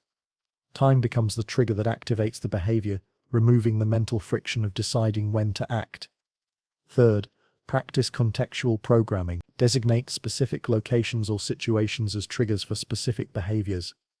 Maybe your kitchen table is only for focused work, your bedroom is only for rest and intimacy, or your car is where you listen to educational content. When you enter these contexts, the desired behaviors are triggered automatically. The fourth strategy is emotional state triggering. Identify internal emotional states that can serve as cues for positive behaviors. When you feel stressed, instead of reaching for your phone, trigger a breathing exercise. When you feel discouraged, trigger a gratitude practice. When you feel scattered, trigger a planning session. Negative emotions become prompts for positive responses. Finally, implement habit stacking plus. Take existing strong habits and use them as triggers for new behaviors, but add an emotional or sensory element that strengthens the connection. After you brush your teeth. Existing habit: do 10 push-ups while feeling grateful for your health. New behavior with emotion. The established habit becomes a reliable trigger for the new pattern. In real-world application, this means strategically designing your environment to support your goals rather than sabotage them. It means creating automatic systems that trigger desired behaviors even when you don't feel like engaging in them. It means using your brain's natural pattern-matching tendency to reinforce positive changes. The most successful people aren't more disciplined, they're better architects. They design trigger systems that make success feel automatic and failure feel effortful. They understand that changing your environment is often easier and more effective than trying to change your willpower. Remember, every trigger is an opportunity to reinforce either your old identity or your new one. Every environmental cue, every time-based prompt, every emotional state is a chance to vote for the person you're becoming. Make sure your triggers are voting for the right candidate. Your environment should be your ally in transformation, not a source of temptation and distraction. Take control of your triggers, and you take control of your automatic behaviors. Control your automatic behaviors, and you control your life. With powerful triggers in place to activate your new patterns, you're ready to step fully into the reality you've been creating. Next, we'll explore what it looks like to live from your rewritten future rather than your recorded past. Chapter 19. Living in the Future. You've rewritten. Most people live their entire lives as prisoners of their past, unconsciously recreating yesterday's experiences in today's reality. They wake up with the same thoughts, feel the same emotions, make the same choices, and wonder why their tomorrows look exactly like their yesterdays. But you're learning to live differently, to operate from possibility rather than history, to let your future self guide your present action. You've been unconsciously time-traveling your whole life, but in the wrong direction. Every morning your brain automatically loads the familiar patterns from your personal database of past experiences, essentially playing yesterday's movie on today's screen. Your nervous system, designed to keep you safe by predicting what comes next based on what came before, recreates familiar scenarios even when those scenarios no longer serve you. This is why change feels so challenging for most people. They're trying to create a new future while their entire operating system is designed to recreate the familiar past. They set intentions for transformation while their subconscious mind is busy reconstructing the same old reality based on the same old programming. The conventional approach to goal achievement focuses on external planning and action steps, but rarely addresses the deeper challenge of living from a different timeline. People create vision boards and write goals while continuing to operate from past-based identity, past-based emotions, and past-based decision-making patterns. Your past was necessary to get you to this point, but it doesn't have to determine where you go from here. The experiences you've had were valuable teachers, the challenges you've overcome were strength builders, and the lessons you've learnt were wisdom creators.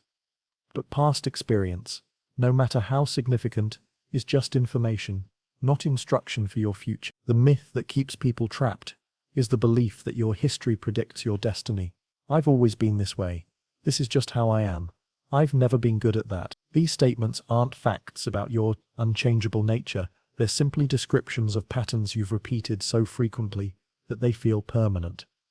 Let's debunk the biggest limitation, the assumption that your future will be an extension of your past. This linear thinking ignores the exponential nature of growth and the quantum leaps possible when you align your daily reality with your highest potential. Your future self isn't just an improved version of your current self. They're a completely different person with different thoughts, emotions, and capabilities. The science of neuroplasticity proves that your brain can reorganize itself throughout your entire lifetime. The person you'll become a year from now will literally have different neural pathways, different thought patterns, and different automatic responses than the person you are today. You're not upgrading your current identity, you're growing into a new one. Here's the reframe. Instead of living from your past conditioning, learn to live from your future possibility. Instead of asking, what would someone like me do? Ask, what would my future self do? Instead of recreating familiar scenarios, consciously create new experiences that align with where you're heading. Think of time not as a linear progression from past to present to future, but as a collection of possible timelines you can choose to activate. Your past represents one timeline you've already explored. Your future represents multiple timelines you can still choose. Every decision you make is a vote for which timeline becomes your reality. The first strategy for future-based living is morning future self-alignment. Instead of starting each day by reviewing yesterday's concerns or today's obligations, begin by connecting with your future self. How does your future self think? What emotions do they experience regularly? What would they focus on today? Start each morning by downloading their operating system. The second technique is decision-making from future identity. When faced with choices throughout your day, don't ask what's easiest or most comfortable for your current self. Ask what decision your future self would make. What choice aligns with where you're heading? What option serves your highest potential? Let your future identity guide your present choices. Third, practice emotional time travel. Your future self doesn't just think differently, they feel differently. They experience more peace, confidence, joy, or whatever emotions you're cultivating. Practice accessing these future emotional states in your current reality. Don't wait to feel successful until you achieve success. Feel successful now, and watch how it influences your actions. The fourth strategy is environmental future alignment. Arrange your physical environment to reflect your future reality rather than maintain your past patterns. If your future self is organized, organize your space now. If your future self is healthy, stock your kitchen with healthy foods now. Let your environment support your future identity.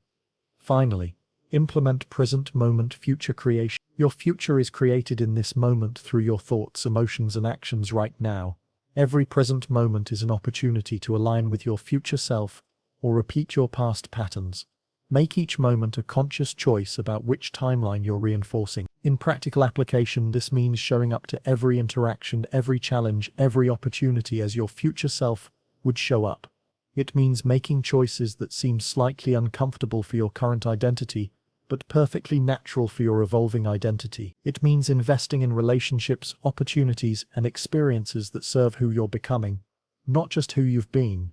When you live from your future self, synchronicities seem to increase, opportunities appear more frequently, and the right people show up at the right times. This isn't magic, it's alignment.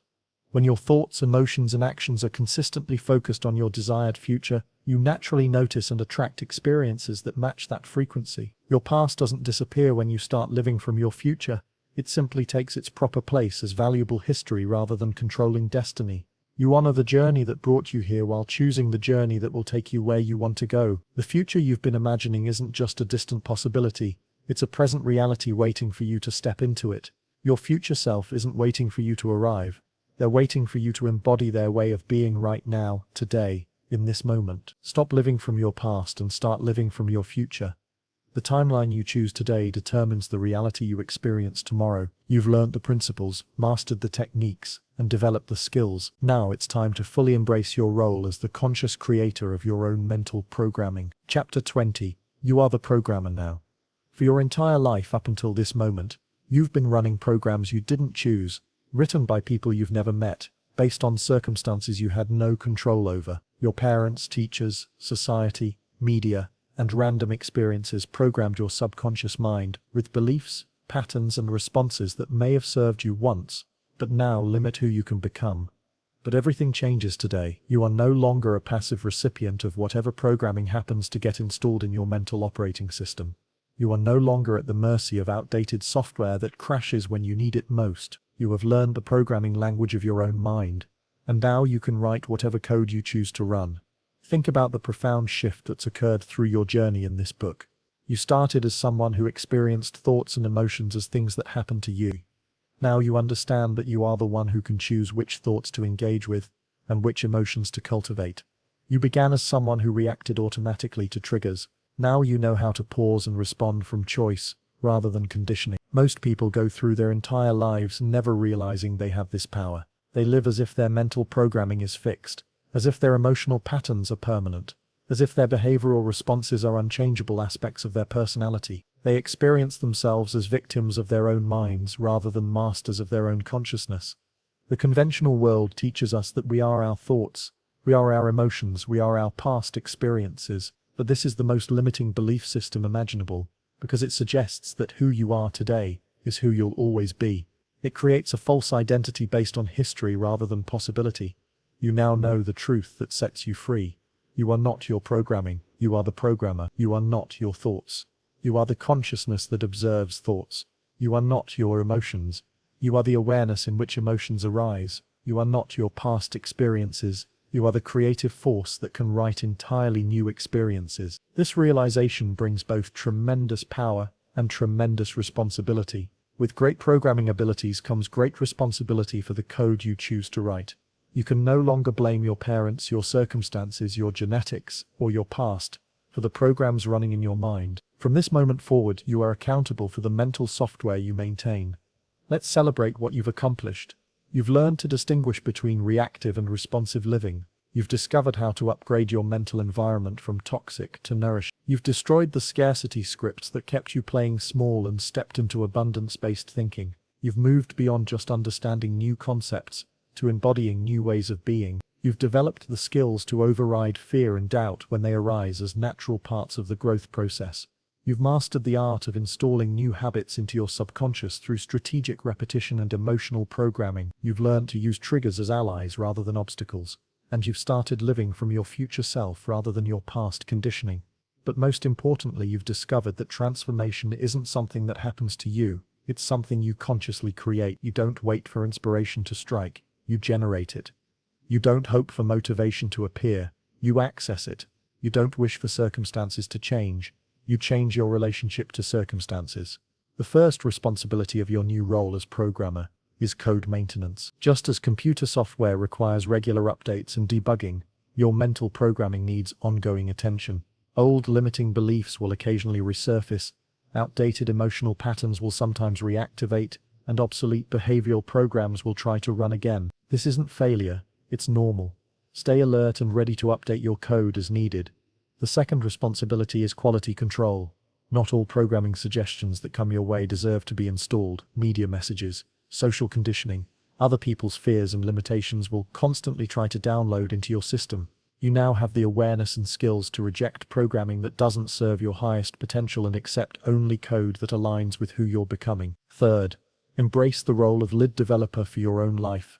You're not just maintaining existing programs, you're actively creating new ones. What kind of person do you want to become? What qualities do you want to develop?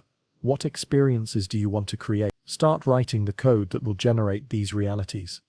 The fourth responsibility is teaching and sharing. You've learned something incredibly valuable that most people never discover. You have a responsibility to model what conscious programming looks like and share these principles with others who are ready to learn, not through preaching or pushing, but through living as an example of what becomes possible when someone takes control of their mental software. Finally, remember the continuous upgrade principle. Becoming a conscious programmer of your own mind isn't a destination, it's a way of living. There will always be new levels of awareness to discover, new patterns to optimize, new possibilities to explore. Stay curious, stay open, and keep growing into the fullest expression of your potential.